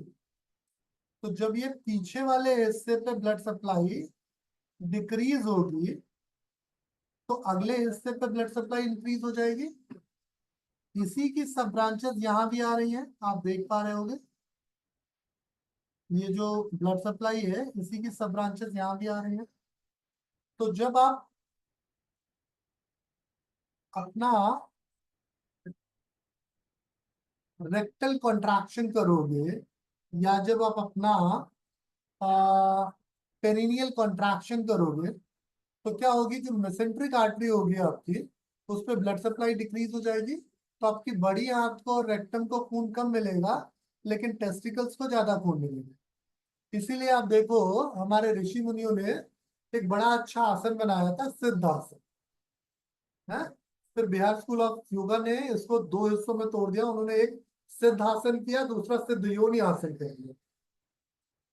सो ये सिद्धासन क्यों बनाया गया था? सो दैट मेल या फीमेल के पेल्विक ब्लड फ्लो को अच्छा किया जा सके। तो जब आपका पेल्विक ऑर्गन हेल्दी होगा तो क्या होगा, आपकी सेक्सुअल नीड्स डिक्रीज होंगी। जब आपके पास अच्छा टेस्टोस्टेरोन, अच्छा ईस्ट्रोजन होगा तो आपको यूटीआई इन्फेक्शंस नहीं होंगे। तो जब आपको यूटीआई इन्फेक्शंस नहीं होंगे, आपका हार्मोन अच्छा है, ब्लड फ्लो अच्छा है, तो आपका दिमाग खुश रहेगा। सो ओवरऑल जो सन्यासी लोग हैं वो दिमाग से खुश रहते हैं। तो जब दिमाग से खुश रहेंगे तो उनकी जो सेक्सुअल नीड्स है वो क्या होंगी, थैंक यू सो मच, हो जाएगी। सो बेसिकली जब भी हमारी बॉडी कुछ भी हाइपर स्टिमुलेट होती है, इट मींस फंक्शन क्या है, डिस्टर्ब्ड है। और जो फंक्शन अच्छा होगा तो क्या होगा, मजेदार, बैलेंस्ड। इसीलिए पतंजलि हमेशा बैलेंस की बात बोलते हैं। बोलते हैं ना बहुत सुखी हो ना बहुत दुखी हो, ना बहुत मजे करो ना बहुत सजे में रहो। तो ये है आपकी बॉडी का आइडियल फिजियोलॉजी। जब आपकी बॉडी की आइडियल फिजियोलॉजी अच्छी होगी तो चीजें मजेदार, आइडियल फिजियोलॉजी नहीं होगी तो चीजें प्रॉब्लमेटिक होगी।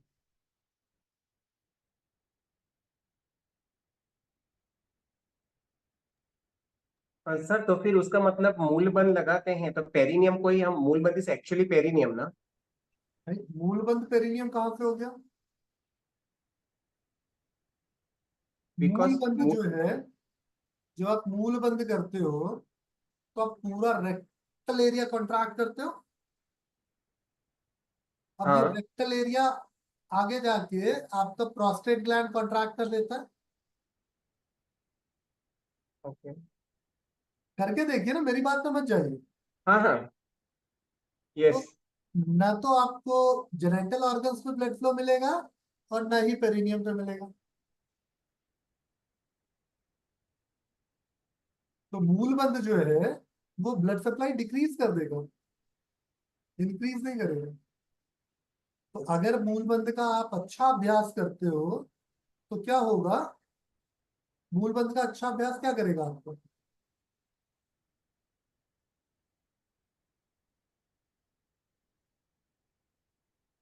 बीमार कर देगा।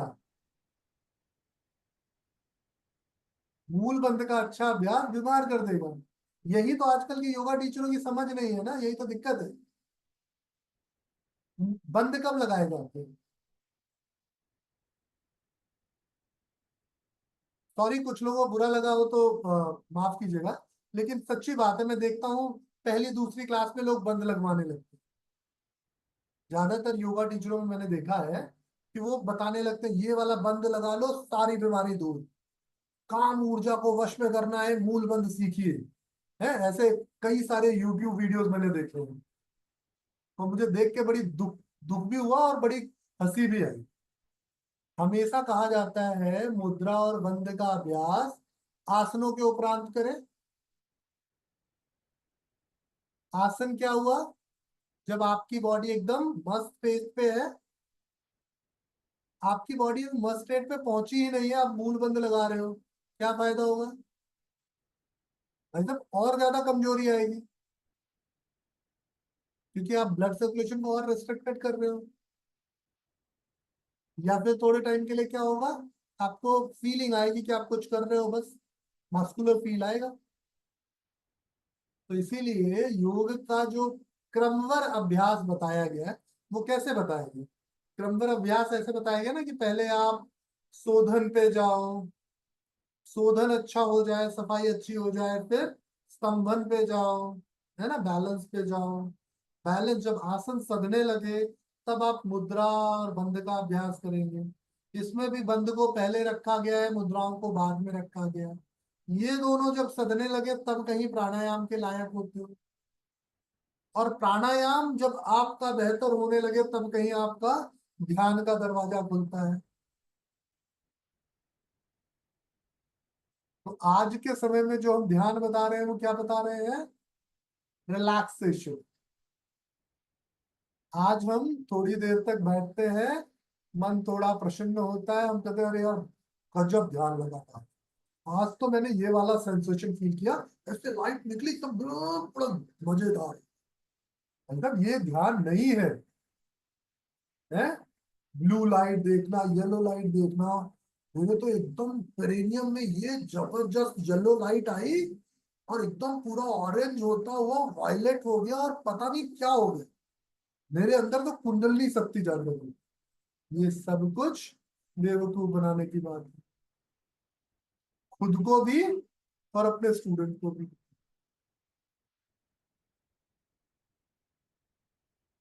क्योंकि जब तक आप बेसिक मैनुअल नहीं फॉलो करोगे तब तक कोई भी चीज आपकी कंप्लीट कैसे होगी? आप सब्जी भी बनाते हो, दाल भी पकाते हो, तो उसका एक पूरा प्रॉपर प्रोसेस फॉलो करते हो, तब जाके टेस्टी दाल मिलती है। हम्म? दाल में अगर थोड़ा सा भी नमक कम ज्यादा हो जाए तो टेस्ट गड़बड़ हो जाता है। तो ध्यान और योग को इतना मजाक क्यों बना रहे हैं, जबकि बहुत साइंटिफिक है।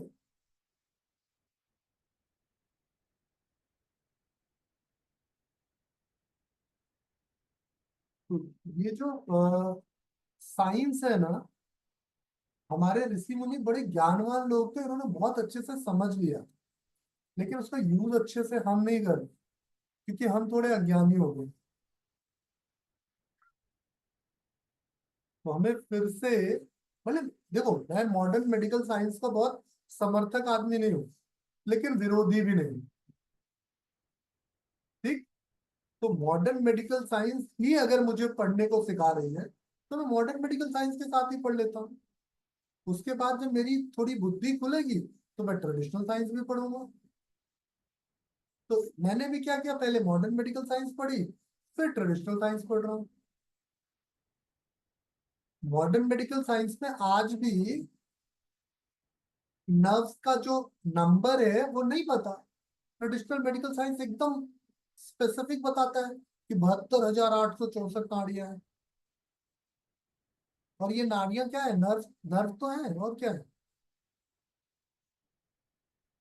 तो योग बड़ा साइंटिफिक है, बस जरूरत है थोड़ा भीतर घुसने की। आप सोचो, बागी जैसी बेहतर क्रिया हमारे ऋषि मुनि ने हमें सिखाई थी। आज जब कोई पॉइजन खा लेता है तो modern medical science stomach wash करता है ना, वो राइस क्यूब डाल के पेट को साफ करते हैं। बागी हमें कितने सालों पहले समझाई गई थी, क्योंकि हमारे ऋषि मुनि उस समय बड़े बुद्धिमान थे। उन्होंने देखा यार बाघ ऐसा कर रहा है, तो हम इंसानों को भी ऐसा करने से फायदा होना चाहिए। तो पहले बाघ को रिसर्च किया, फिर उसको इंसानों में अप्लाई किया, फिर उस पर एक थ्योरी बनाई कि इतनी देर में ये खाना है, ऐसे करना, तब जाके फायदा होगा। तो जितने सटकर्म बने हैं, ये मैजिक है। मैजिक एक इंसान की लाइफ को बदलने के लिए इससे बेहतर मैजिक हो ही नहीं सकता। लेकिन हम क्या करते हैं, हमसे तो ना हो पाएगा।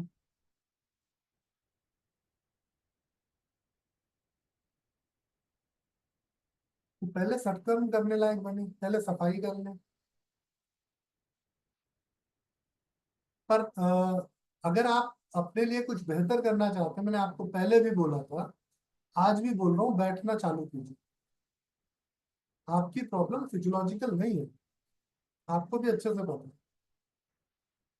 तो जब कोई चीज फिजियोलॉजिकल नहीं है, फिजियोलॉजिकल अगर कोई चीज है तो वो एक्टिविटी से इम्प्रूव होगी, लेकिन अगर कोई साइकोलॉजिकल चीज है तो साइकोलॉजी को इम्प्रूव करती होगी। तो इस पूरे कोर्स में आप यही सीखते हो कि कौन सी चीज आती कहाँ से, क्या फिजिकल है, क्या फिजियोलॉजिकल है, क्या स्पिरिचुअल है, क्या साइकोलॉजिकल है। स्पिरिचुअल और साइकोलॉजिकल में बड़ा टंटा है, बड़ा कंफ्यूजन है। कल बात कर रहे थे, मैंने त्राटक की बात की थी, तो लोगों ने कहा त्राटक से आंख ठीक होती है, कंसंट्रेशन होता है, मेडिटेशन होता है, ये होता है, वो होता है, बड़ी सारी चीज। इनमें कोई भी सफाई है क्या? त्राटक तो सफाई है ना?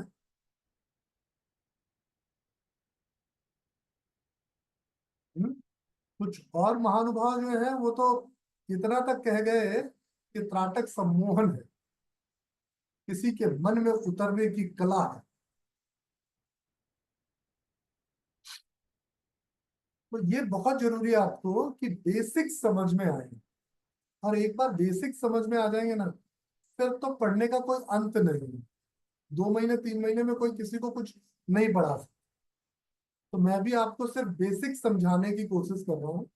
अगर आप बेसिक समझना चाहते हैं तो आप सबके लिए हमारे कोर्सेज ओपन है, चाहे आप इसको रिकॉर्डेड फॉर्मेट पे खरीदें और देखें, या फिर आप लाइव अटेंड करें, पर आए। अगर आप योग में लोगों का भला करना चाहते हैं तो भी आइए, पैसे कमाना चाहते हैं तो भी आइए, अपना भला करना चाहते हैं तो भी आइए, क्योंकि बिना ज्ञान के बेहतरी नहीं मिली। और मैं ये भी नहीं कह रहा हूं यही ज्ञान पूरा है, शुरुआत तो करिए।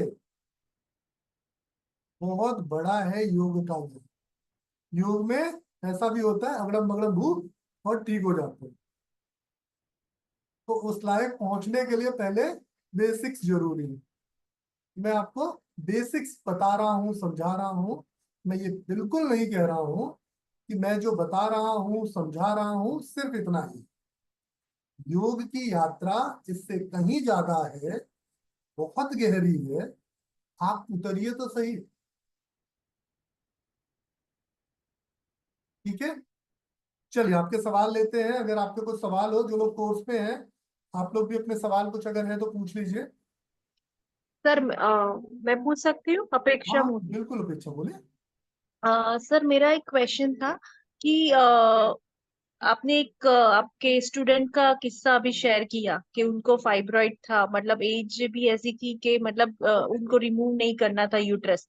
पर जिनकी एज ज्यादा हो, लाइक मोर देन 45 इयर्स, उनको यूट्रस हो, मतलब यूट्रस में ये फाइब्रॉइड हो, और डॉक्टर ऐसा एडवाइस करते हो और पेनफुल भी हो, मतलब जैसे जैसे उनका मतलब ये साइज बढ़ रहा है, तो डॉक्टर यही बोल रहे हैं कि आपको रिमूव करवा देना चाहिए। तो और मैंने काफी लोगों का देखा है कि आफ्टर 45 मोस्टली ऐसा ही एडवाइस किया जाता है कि जैसे जैसे साइज बढ़ती है तो यू शुड रिमूव इट, और काफी लोगों ने रिमूव भी करवा दिया है। तो व्हाट इज एडवाइजेबल सर, कि मतलब विदाउट रिमूवल कुछ हो सकता है या फिर अपेक्षा, इसका बड़ा अच्छा सा जवाब दूंगा मैं। अगर अभी वो साइज इतनी टॉक्सिक नहीं है कि रिमूवल की जरूरत हो, देखिए कैसे इसको पता लगाते हैं ये भी जान लो। आपके यूट्रस का साइज छोटू सा 60 ग्राम का है। 60 ग्राम के झोले में, 60 ग्राम के थैले में जो चीज रखी जा सकती है आराम से बिना एडिशनल स्ट्रेन किए, तो वो साइज कंफर्टेबल साइज है। लेकिन जब उस झोले को वो साइज डिस्टर्ब कर रही है तो उसको रिमूव कराना ही समझदारी है। राइट? तो अब ये समझिए कि रिमूव कराने के बाद क्या करना है या रिमूव कराने से पहले क्या है। अगर आप रिमूव आज करा देते हो, अगले 10 साल में फिर से बढ़ जाएगा, क्या करोगे? तो बेस्ट ये है कि अगर रिमूव कराने की स्टेट पे नहीं है तो ग्रोथ को रिस्ट्रिक्ट किया जाए। अगर ग्रोथ रिस्ट्रिक्ट नहीं हो पा रही है तो रिमूव करा लें, फिर कोशिश करें कि रीग्रोथ ना हो। पर सर यूट्रस ही रिमूव हो गया तो फिर होगा ही नहीं ना फाइब्रॉइड तो, क्योंकि यूट्रस। यूट्रस तो रिमूव हो गया, लेकिन जो हॉर्मोन्स है वो थोड़ा रिमूव हुए हैं। हाँ वो नहीं होंगे। ग्रोथ क्यों हो रही है? हॉर्मोन्स की वजह से ना। तो अगर यूट्रस रिमूव हो जाएगा तो वहां ने बन के आगे पीछे बनेंगे, ओके। कैंसर हो सकता है। ओके। हाँ? सो नहीं, मुझे ऐसा था कि अगर यूट्रस रिमूव हो गया, जैसे बोलते हैं ना, जड़ को ही निकाल दिया, तो लाइक ये यही तो इससे सबसे बड़ी होगा। प्रॉब्लम है समझना, कि यूट्रस एक नारी का नारित्व है। हाँ। यूट्रस निकलने के बाद उसके हार्मोन्स के साथ कितनी छेड़छाड़ होगी। तो जब यूट्रस निकाले ओवरी रह गया तब तक तो ठीक है, लेकिन अगर यूट्रस निकाल दिया आपने, ओवरी डैमेज होने लगेंगी, अगर आपके हार्मोन सही नहीं होंगे तो क्या होगा, आपको मूड स्विंग्स बढ़ जाएंगी, एंजाइटीज बढ़ जाएगी, वेट गेन होने लगेगा। आप देखो जितने लोग यूट्रस रिमूवल वाले हैं, अगर यहाँ कोई बैठा हो तो पूछ सकते हैं कि आफ्टर द यूट्रस रिमूवल उसके बहुत सारे एडवर्स इफेक्ट हैं, उनसे दो चार होना पड़ेगा। तो बेहतर है अगर यूट्रस रिमूवल करा भी रहे हो तो भी हार्मोन बैलेंस कर लो, और नहीं करा रहे हो तो भी हार्मोन बैलेंस कर लो। सो अल्टीमेट गोल जो कॉज है वो हार्मोन बैलेंस है, ना कि यूट्रस। ठीक। तो मतलब we should wait right for some time, अगर बैलेंस हो जाता है, रीग्रोथ होना मतलब ग्रोथ होना अटक जाता है, तो शुड नॉट रिमूव इट। और अगर मतलब देखिए, अगर पेनफुल आप ज्यादा 40s हो, पे हो, हाँ। ठीक, एक हाइपोथेटिक एग्जांपल समझो कि एक फीमेल 40 साल की है और उसके यूट्रस पे जो फाइब्रॉइड्स हैं वो 3-4 mm के हैं और अभी रोक लिया उनको। तो ये 3-4 mm के फाइब्रॉइड्स थोड़े बहुत स्विंग करेंगे, 1-8 mm, ज्यादा नहीं, ये खत्म नहीं होंगे, 1-8 mm स्विंग करेंगे। हार्मोन जब बेहतर होंगे, इनको खाना नहीं मिलेगा तो ये इनएक्टिव स्टेट पे अगर आपके यूट्रस पे रह भी रहे हैं तो क्या दिक्कत है, मेनोपॉज तो आपको आ ही जाना है। जब मेनोपॉज आ जाएगा उसके बाद भी अगर इनकी ग्रोथ होना चालू होगी तो भी प्रॉब्लम होगी। सो आइडिया इज कि अगर आपने एक बार हार्मोन्स बैलेंस करना सीख लिया तो ये कभी प्रॉब्लमेटिक नहीं है। ओके। और अगर हार्मोन्स बैलेंस नहीं किया तो यूट्रस रिमूव कराने के बाद दूसरे चैलेंजेस आ जाएंगे। तो अल्टीमेटली हार्मोन्स पे काम कीजिए, रिमूवल की अगर जरूरत होगी तो रिमूव करा लीजिएगा, पर हार्मोन्स पे बैलेंस आज से ही चालू है।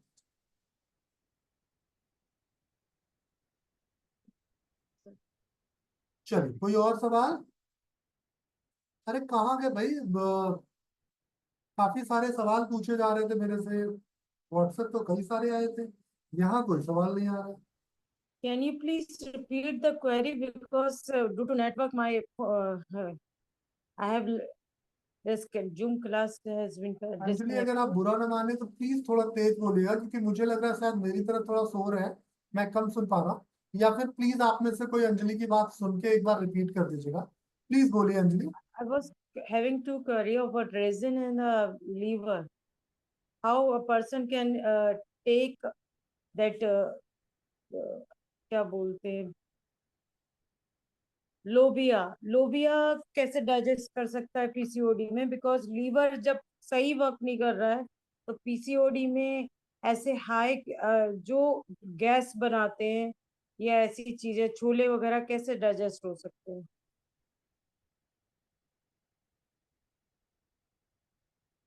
लोबिया कैसे हेल्प कर सकता है पीसीओडी में। लो लोबिया नहीं, राजमा की बात हो रही है।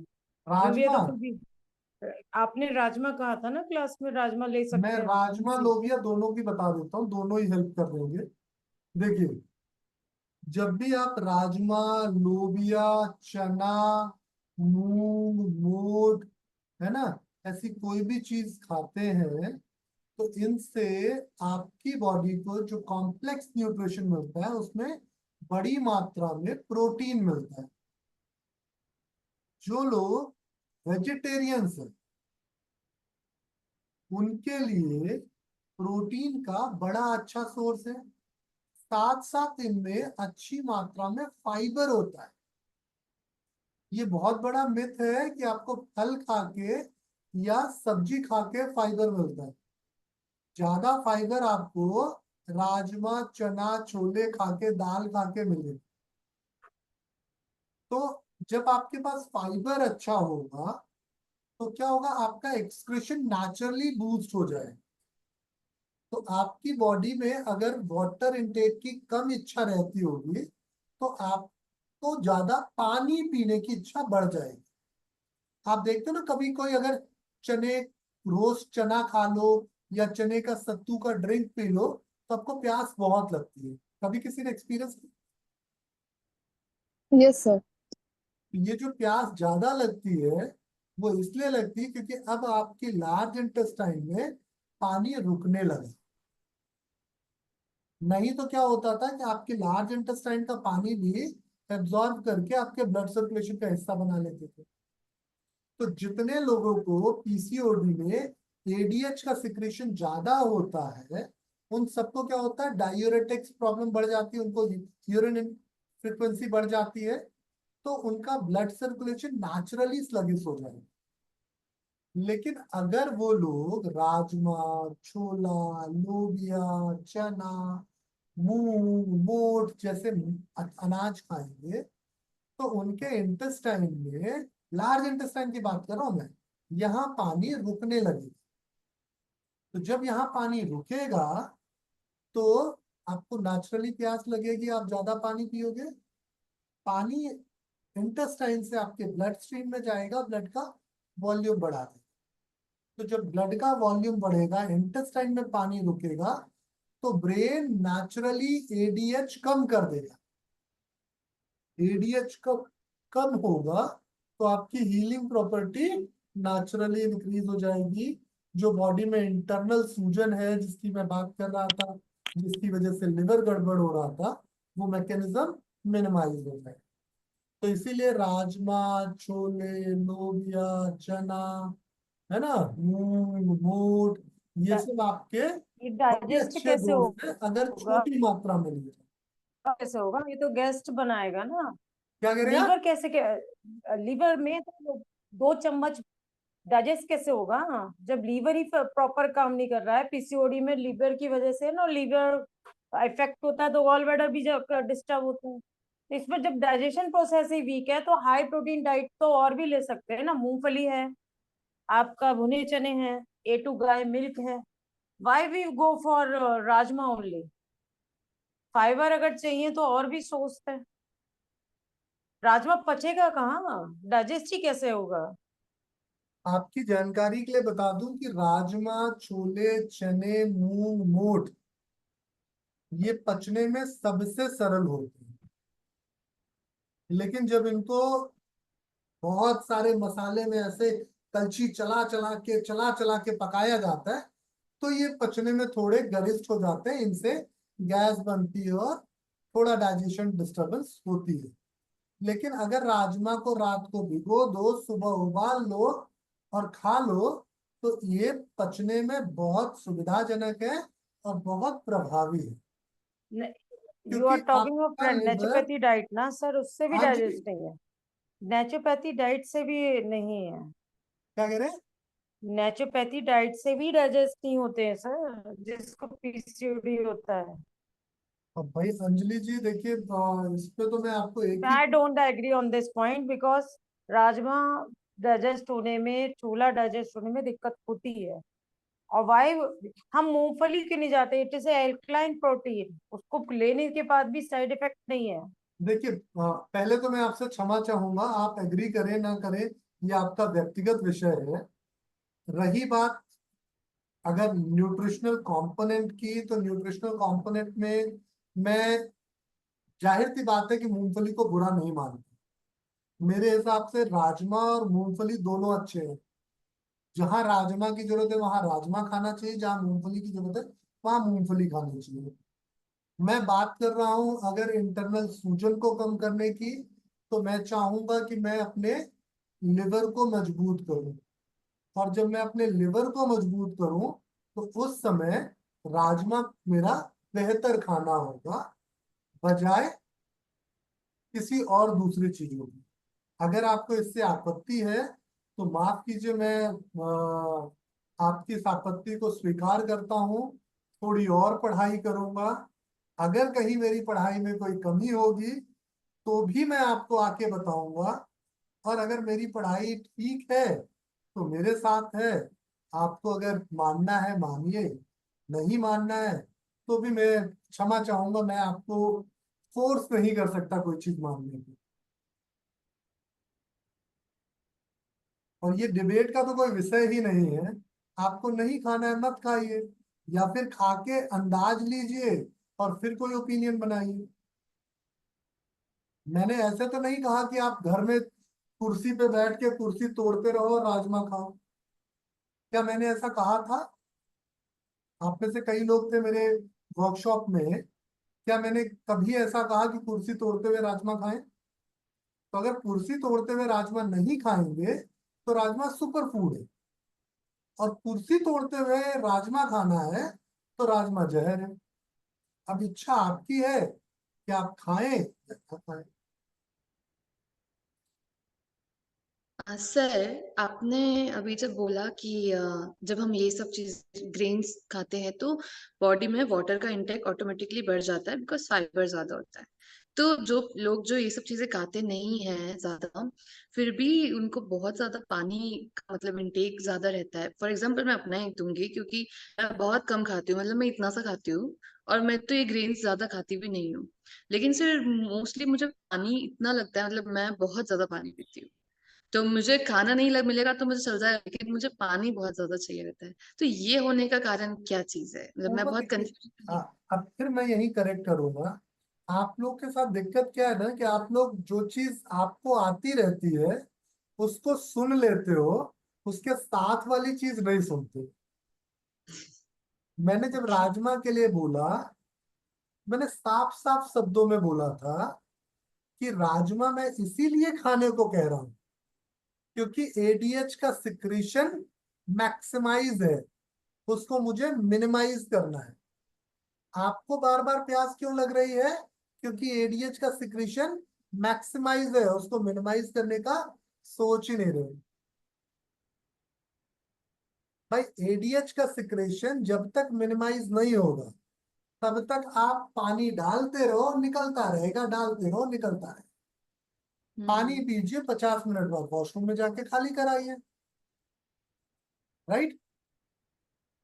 तो ऐसी परिस्थिति में कुछ धुरंधर कहते हैं मैं बहुत पानी पी रहा हूं या पी रही हूं, हम्म। लेकिन उस पानी पीने का क्या फायदा जब वो पानी आपके सिस्टमिक सर्कुलेशन का हिस्सा नहीं है। या एग्जैक्टली राइट सर, वही मुझे थोड़ा सा उसी चीज का ही है। यही चीज तो मैं अंजलि जी को भी समझा रहा था, जो वो सुनना नहीं चाह रही हैं, क्योंकि उससे पहले उन्होंने एडीएच के सिक्रेशन वाली बात शायद ना पढ़ी हो, या उसको समझ ना पा रही हैं। सबसे बड़ी ये चीज जो है, एडीएक्शन को आप थोड़ा सा और डिटेल में बता सकते हैं?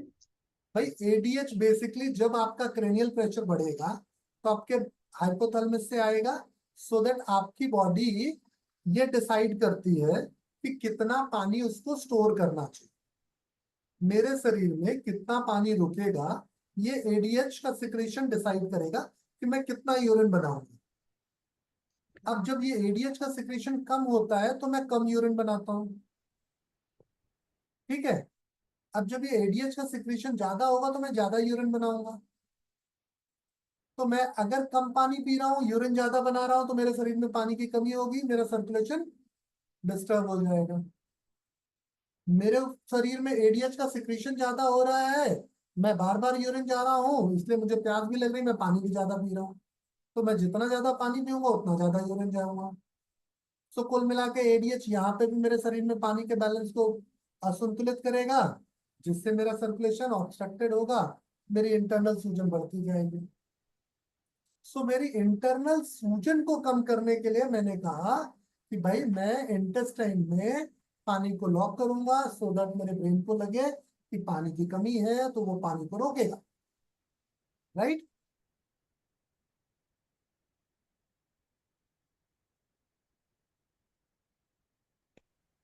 Yes sir, clear. और कोई सवाल? Sir last question. हाँ प्लीज पूछिए। सर जैसे आप कह रहे थे कि योग इतना डीपर सब्जेक्ट है कि हम तो बस सुपरफिशियल लेवल पे है, तो और मेडिकल साइंस जो है बहुत सुपरफिशियली ट्रीट करती है हमारी आर्टरी को, वेन को या ऑर्गन्स को। बट अगर योग के थ्रू देखें तो हमारी तो खुद की 7 बॉडीज होती है। हाँ, तो जैसे हम लोग एक आसन करते हैं, जैसे त्रिकोण आसन करते हैं, तो उसमें एक आर्टरी को ब्लॉक करते हैं तो दूसरा साइड ऐसे ऐसे कर कर उसकी ब्लड फ्लो प्रॉपर हो जाती है। तो क्या सर प्राणिक बॉडी में या फिर और डीपर लेयर्स में योग काम करता है तो कैसे करता है? देखिए, अगर आपको घर के टॉप फ्लोर पे खड़ा होना है तो पहले क्या होगा, घर में ग्राउंड फ्लोर पे एंटर करना, राइट। अगर आप ग्राउंड फ्लोर पे एंटर ना करें तो क्या करना सर पड़ेगा, आपको एक हेलीकॉप्टर मंगाना पड़ेगा जो सीधे सीधा फर्स्ट फ्लोर। टॉप फ्लोर पे उतरे। Yes sir, yes. ठीक, हेलीकॉप्टर मंगाने के लिए बहुत पैसे चाहिए, मतलब बहुत ऊर्जा चाहिए, यस सर। है ना। ऐसी ऊर्जा का उदाहरण हमको किन किन में मिलता है, रामकृष्ण परमहंस जी में मिलता है ना। जी तो अगर आपके पास हेलीकॉप्टर खरीदने के पैसे हैं तो आप हेलीकॉप्टर से उड़ के चले जाइए। जी। नहीं तो अगर आपको ग्राउंड फ्लोर से फर्स्ट फ्लोर पे, फर्स्ट फ्लोर से सेकंड फ्लोर से, सेकंड फ्लोर से फर्स्ट फ्लोर अगर जाना है तो क्या करना पड़ेगा, आपके स्टेप पैरों बाय में स्टेप। इतनी ताकत होनी चाहिए कि वो सीढ़ी पे चढ़ सके। Yes sir. और अगर आपके पैरों में ताकत नहीं है तो फिर क्या होना चाहिए, जेब में इतने पैसे होने चाहिए कि आप लिफ्ट किसी करवा सको, राजयोग। है ना। तो जी। रास्ते बहुत है, रास्ते बहुत हैं, आप कौन सा रास्ता चुन रहे हैं ये आपके लिए। इसके लिए मैं हमेशा एक कहानी से यस सर। बहुत इंस्पायर्ड होता हूँ। शिव पार्वती की कहानी थी। जब शिव जी ने पहली बार बताया कि 112 तरीके हैं जिनसे तुम सब अच्छा कर लोगी, तो पार्वती जी ना, ऐसे कैसे 112 तरीके हैं, हम तो 114 लाएंगे। उन्होंने कहा ये मेरे पास ही है और किसी के पास नहीं है। उन्होंने, मैं तो 16 ले आऊंगी। तो अब ये समय क्या था, सामने बैठे हुए थे कौन, सप्तऋषि। तो पार्वती क्या थी, ताव में आई और ईगो पे ले लिया उन्होंने कि शिव जी ने तो मेरे को झड़प दिया, अब मैं लाके दिखाऊंगी। और वो चली गई, खूब रिसर्च की उन्होंने, खूब अगड़म बगड़म किया। फाइनली आई, जब कुछ नहीं मिला तो वहीं जहाँ सप्तऋषि बैठे थे वहीं बगल में शिव जी से नीचे खुद भी बैठ गई। क्यों बैठ गई, क्योंकि जिसने सारे रास्ते बनाए वही कह रहा भाई इतने ही रास्ते बनाए हैं लोगों के लिए, दो अपने लिए छोड़े हैं। तो जिसको बताया कि मैंने इतने रास्ते बनाए, मतलब मिस्त्री बोल रहा है कि मैंने 2 फ्लोर का घर बनाया है तो आप फर्स्ट और सेकंड फ्लोर पे रह सकते हो, आराम से मजे से रहो। लेकिन मालिक बोल रहा नहीं नहीं, मेरे घर में तो 5 फ्लोर है। मिस्त्री बोला नहीं नहीं सर, 2 ही फ्लोर बनाए हैं। नहीं नहीं, 5 फ्लोर है। तो मिस्त्री बोलता अच्छा ठीक है, जाइए चौथे फ्लोर पे रहिए। तो जब वो जाएगा दूसरे फ्लोर के बाद उसको घर ही नहीं मिलेगा, लौट के आएगा, बोलेगा ना हाँ भाई 2 ही फ्लोर का घर है। तो ऐसे रास्ते 112 है। अब इन 112 रास्तों में दिक्कत क्या हुई कि सबने अपनी अपनी दुकान खोल ली, 112 दुकानें खोल ली। तो जो उस रास्ते पे चलने वाले लोग थे वो हो गए बड़े कंफ्यूज कि कौन सा रास्ता अच्छा है कौन सा खराब है।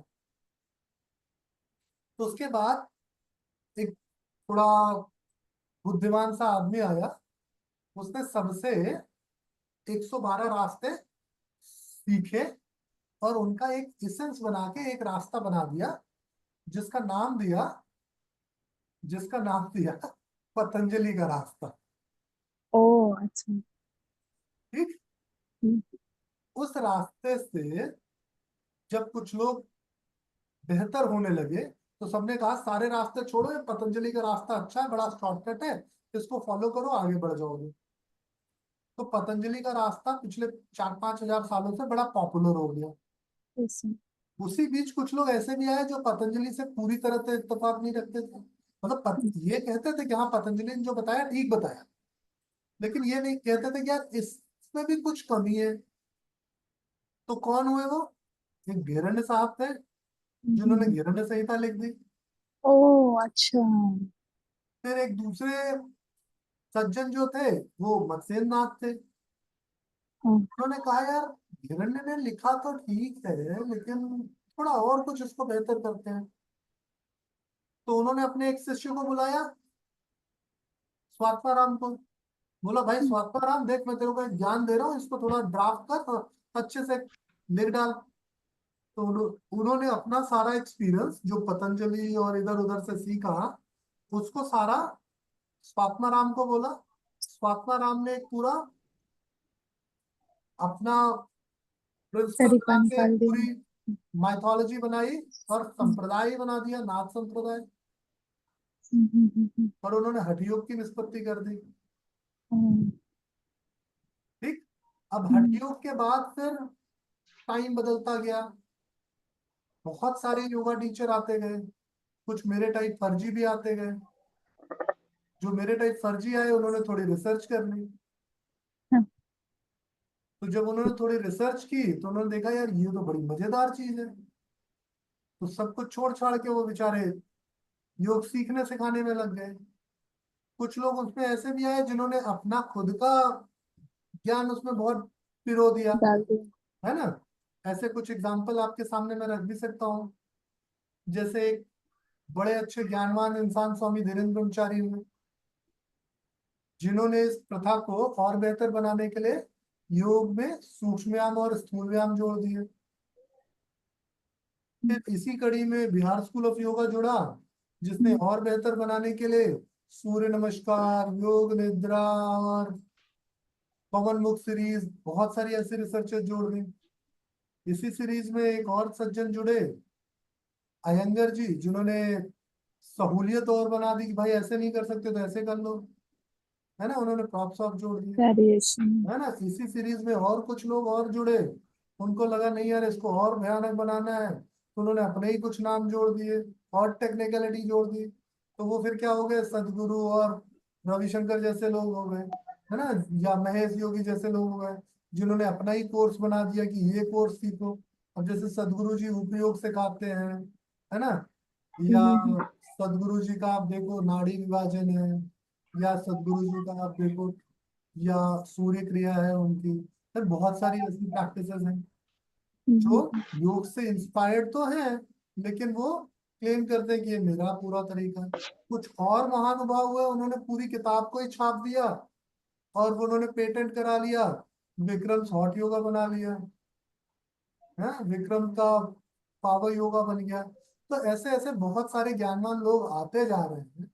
तो आपकी समझ क्या है कि कौन सा, अब जैसे एक सिस्टर शिवानी वाला ऑर्गेनाइजेशन नहीं है, ब्रह्मा हाँ, कुमारी, ब्रह्मा कुमारी। उन्होंने अपनी एक दुकान खोल ली शिव बाबा। है ना। तो जितनी दुकानें खुलती जाएंगी उतना योग क्या है, खराब होता जाएगा। डिस्टॉर्ट। तो और बेहतर सब क्या है? वेस्ट में गया तो हॉट योगा, इन योगा। वो तो खैर, वो तो अति है, वो तो बियर योगा भी है, तो फिर तो वो तो अति है। तो इससे नुकसान किसका हुआ, हम सबका हुआ। ये सब। हम्म। और हमसे ज्यादा नुकसान हमारी आने वाली पीढ़ी का होगा। बिल्कुल सर, और कंफ्यूज हो जाएंगे। कम से कम हमारी इतनी जिम्मेदारी बनती है कि हम योग का थोड़ा बहुत ऐसा एसेंस जो उनके लिए कारगर हो। मैं शुरुआत में कभी किसी को नहीं कहता कि भैया तुम भगवान को पा जाओ, लेकिन मैं इस चीज को कभी मना नहीं करता कि योग से भगवान को पाना असंभव है। मैं तो कहता हूँ योग से भगवान बनना संभव है, पर मुझे नहीं पता कैसे बना जाता है, नहीं तो मैं पहले भगवान बन जाता। तो इसलिए आप अपनी रिसर्च करते रहो, आप जिस भी प्रैक्टिस पे हो, जो भी सिखा रहे हो, उसको मैं कभी गलत नहीं कहता, क्योंकि भगवान ने बड़े सारे रास्ते दिए थे। जब उन्होंने इतने रास्ते दे दिए हैं तो मैं, बट सर, हमारा जो भगवान है वो तो हम ही बनाया है। हमारा भगवान भी तो हमारा बनाया तो हुआ है। अभी ये है हमारा बनाया हुआ नहीं है, यही तो आप गलती कर गए। आपका बड़ा भाई आपका बनाया हुआ है कि आपके मम्मी पापा का बनाया हुआ है? आपके मम्मी पापा ने बनाया ना। तो अगर आपका बड़ा भाई कुछ अच्छा करेगा तो आपका आइडियल होगा, सही कह हाँ। रहा हूँ। हाँ, तो इसीलिए जितने भगवान है हमारे आइडियल क्यों हुए, क्योंकि उन्होंने क्योंकि अच्छा, उन्होंने अच्छे। हम्म। हम जो अच्छा करता है उसको याद रखते हैं, जी। है ना। अभी मैंने कितने सारे नाम आपको गिना दिए, कैसे गिना दिया, फिर मैं अच्छा उन्होंने कुछ अच्छा किया था। कंट्रीब्यूट किया। बीच में बहुत सारे ऐसे लोग आए होंगे जो पता नहीं क्या क्या किए होंगे, लेकिन हम तक नहीं पहुंचा पाए अपनी बात। जी। ये जो पतंजलि महोदय है ना, हाँ, ये एक नंबर के चोर इंसान थे। सच में? हाँ, कैसे? अरे भाई, ये चोर इंसान ऐसे थे कि इनके पास कला बहुत थी, किसकी? डॉक्यूमेंट करने की। कंपाइलर ऑफ योगा ठीक? पतंजलि। हाँ। पतंजलि की अपनी क्रिएशन तो नहीं थी ना। नहीं नहीं, राइट राइट राइट। पतंजलि ने और इनके भाई ने मिलके एक और किताब लिखी है, कौन व्याकरण से? की। तो जो आज हम बोल पा रहे हैं वो संस्कृत भी का? इन्हीं की देन है। हम्म, तो कुल मिला के मैं ये कहूंगा कि ये बड़े बुद्धिमान लोग थे, जिनको पता था कि क्या करने से मैं सदियों जिंदा रहूंगा। इन्हीं के एक भाई थे जिन्होंने आयुर्वेद लिख दिया, आगे बताओ। है ना। तो सारा ज्ञान इन लोगों ने सीखा और डॉक्यूमेंट कर दिया, इसलिए ये चोर थे, लेकिन अच्छे चोर। इनको क्योंकि अपने अच्छे चीज को डॉक्यूमेंट किया। अच्छे हम्म, चोर इसलिए कहूंगा क्योंकि इनको अपने जनरेशन को बेहतर करने के लिए जो जरूरी स्टेप था वो आता था। हम भी चोर हैं, कहीं ना कहीं से हम भी चोरी करके ही लेके। सही बात है। तो ज्ञान को बनाना और ज्ञान को आगे बढ़ाना, दोनों बिल्कुल अलग अलग चीज़। अब जैसे दो एग्जाम्पल आपको मैं बताता हूँ। एक युधिष्ठिर का एग्जाम्पल है और एक अर्जुन का एग्जाम्पल। अर्जुन की हर जगह वाहवाही होती है।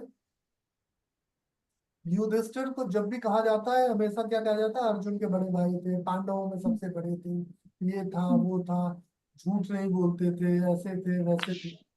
लेकिन एज अ पर्सन अगर बात की जाए तो एकमात्र वही इंसान था जो सशरीर स्वर्ग गए थे। अभी तक कोई और सशरीर स्वर्ग नहीं जा सका।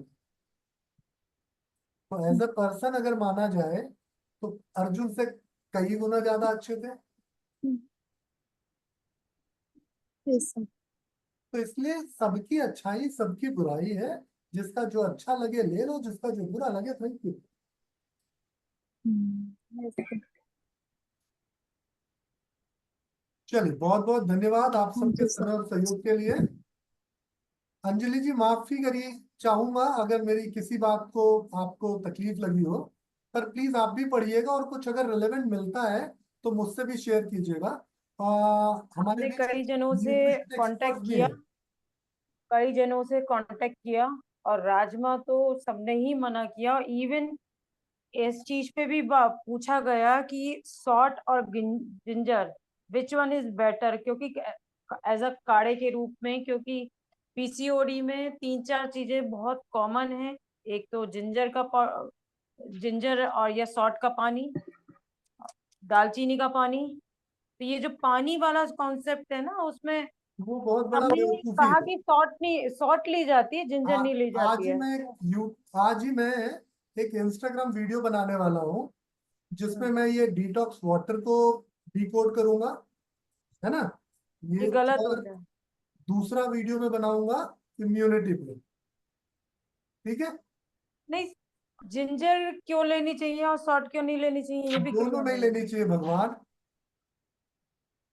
नहीं, आपने तो कहा है जिंजर लेनी चाहिए पीसीओडी अगर में। जिंजर जरूरत है तो आप अपने खाने में ले, मैं ये नहीं कह रहा हूँ जिंजर को उबाल के उसका पानी पी। नहीं, और नहीं तो अगर लेनी है तो जिंजर लेनी है, सॉल्ट नहीं लेनी है। You refuse to take in PCOD ना, उसको लेने के लिए आपने मना किया है। जिंजर क्या होता है? चलिए खैर, इस बहस में नहीं अदरक, पड़ते, मैं न्यूट्रिशन का अदरक एक्सपर्ट नहीं रॉ हूँ। फॉर्म में, जड़ से रॉ फॉर्म में। नहीं, मैं माफ कीजिए, मैं न्यूट्रिशन का एक्सपर्ट नहीं हूँ, तो मुझे इस बहस में नहीं पढ़ना चाहिए। लेकिन हमारे बीच कुछ न्यूट्रिशन एक्सपर्ट्स हैं। रितु जी, अगर आप बुरा ना माने तो मैं थोड़ा सा आपका भी मान, क्योंकि देखिए ये सीखने सिखाने का हाँ मंच है। जी सर। और जब मैं अगर प्रोटीन वगैरह ऐड कर दूंगा तो लाख से। यस सर, हाँ जी। हाँ रितु जी, क्या आपको भी लगता है कि राजमा पीसीओडी में खाने से नुकसान होगा? मैं कैसे अन- की बात कर रहा हूँ ये पहले बता देता हूँ। उसको रात को भिगो, सुबह उबालो और उसको ऐसे खा जाओ। वो मसालेदार पका के खाने की बात नहीं कर रहा। नहीं नहीं सर, बिल्कुल राजमा बिल्कुल कोई हार्म नहीं करेंगे। पीसीओडी में, और बहुत सारे लोगों को दिए भी हैं और डाइट में इंक्लूड किए जाते हैं रेगुलरली। द आइडिया इज कि बदल बदल की चीजें खानी होती हैं, एक चीज पे फिक्सेट नहीं करना होता। पहले मैं बता देती हूँ कि I am a nutritionist and a dietitian, also a yoga गुरु।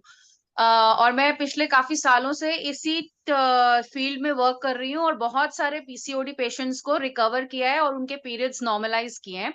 सो जो डाइट हम लोगों को प्रेफर करते हैं देना इस टाइम पर, हाई प्रोटीन डाइट रहती है, हाई फाइबर डाइट रहती है, कॉम्प्लेक्स कार्ब्स दिए जाते हैं, शुगर को कंट्रोल किया जाता है, इंसुलिन रेजिस्टेंस को तोड़ा जाता है, और इस तरीके से उनको हेल्प की जाती है। तो हमें बेसिकली हमारा जो मेन फोकस है कि जो वाइट जितनी भी चीजें होती हैं उनको रिड्यूस करना है, जिसमें शुगर हो गई, वाइट फ्लोर हो गए, या फिर मैदा हो गया, या ब्रेड हो गई, इस तरीके की जो जंक फूड है या प्रोसेस्ड फूड्स हैं उनको रिड्यूस करके, और ये प्रोटीन बेस्ड और हाई फाइबर चीजें देनी होती हैं, जिसमें rajma can be accommodated in the normal diet plan. और भी चीजें हैं, जैसे सर ने कहा, स्प्राउट्स हैं, एग्स हैं, चिकन है, फिश हैं, और अलोंग विद दैट आपके जितने भी अगर दालों में हम जितना साबुत दालें हम प्रेफर करेंगे उतना बेटर रहेगा, क्योंकि उसमें फाइबर जाता है, उनके जो छिलके होते हैं उनके अंदर उनमें जो उनके अलग बेनिफिट्स होते हैं, उनमें विटामिन्स एंड मिनरल्स अलग से होते हैं। So they all will help you to reduce weight. रोटी पे फोकस कम रखिए, और प्रोटीन्स पे, और जो भी कॉम्प्लेक्स कार्बो जो प्रोटीन्स हैं, ये जो आपके राजमा वगैरह भी है, ये भी कॉम्प्लेक्स में आते हैं, तो इन पे अगर आप फोकस करेंगे तो डेफिनेटली पीसीओडी में हेल्प हो जाएगी आप लोगों को। और जिंजर और गार्लिक, जिंजर जिंजर और से लिसन सॉल्ट लिसन में क्या अंतर है? अगर दोनों को ही खाने में डाल के बनाया जाए, सी जैसे बहुत जिंजर को गर्मी दे डाल रहे हैं देंगे। हम। Listen listen to me, listen to me. सबसे इम्पोर्टेंट जो डिटॉक्स वाटर हम इस टाइम पर रिकमेंड करते हैं, that is your cinnamon water. क्यों? क्योंकि ये इंसुलिन रेजिस्टेंस को कम करता है, आपके शुगर कंट्रोल करता है, और which is highly needed in the PCOD environment, क्योंकि यहाँ पर जाके बेसिकली पीसीओडी में आपका शुगर का मेटाबॉलिज्म जो है वो खराब होने लगता है धीरे धीरे, इसीलिए आप प्री डायबिटिक हो जाते हैं। सो इसलिए सिनेमन वाटर हमेशा हेल्प करता है। अलोंग विद दैट आप एप्पल साइडर विनेगर भी ट्राई कर सकते हैं, वो भी आपको शुगर कंट्रोल में और इसको रिड्यूस करने में हेल्प करेगा। जहां तक जिंजर की बात है, जिंजर आप खाने में, जैसे सर ने कहा, आप ले सकते हैं, कोई प्रॉब्लम नहीं है। सौंठ विल बी वेरी वो गर्म तासीर होती है, और अगर आप इस गर्मी के मौसम में लेंगे तो एक्ने के चांसेस, जो कि नॉर्मली वैसे ही आपकी बॉडी में हीट बढ़ती है और एक्ने प्रोन रहती है इस टाइम पर, तो एक्ने हो सकते हैं। सो इतना ज्यादा जिंजर पे फोकस नहीं करना है, पानी में गर्म कर करके नहीं पीना चाहिए। सो उसको आप खाने में यूज करिए। सौंठ का इस्तेमाल सर्दियों में एज अ नॉर्मल चाय वाय में थोड़ा बहुत ले लीजिए, बहुत ज्यादा गर्म चीजों को लेने की आवश्यकता नहीं होती है। So this is basically little bit about PCOD. बाकी it is a complete nutrition, पूरा एक पार्ट है पीसीओडी का, जो कि बिना न्यूट्रिशन के आप पीसीओडी विदा नहीं रिकवर कर सकते। आपको न्यूट्रिशन पे फोकस करना ही पड़ेगा, आपको डाइट का ध्यान देना ही पड़ेगा to improve the PCOD concept. Thank you so much Ritu ji, काफी मदद हो गई मुझे लगता है सबको। और थैंक यू। अंजलि जी, पढ़ते रहिए, अगर आपको कुछ साइंटिफिक मिलता है तो उस पर जरूर चर्चा करेंगे। ये कोई चिंता या परेशानी का विषय नहीं है, ठीक है? तो बहुत बहुत धन्यवाद आप सबका। अगले संडे फिर मिलेंगे, तब तक आराम से पढ़ते रहिए, आगे बढ़ते रहिए। धन्यवाद। Thank you sir, thank you.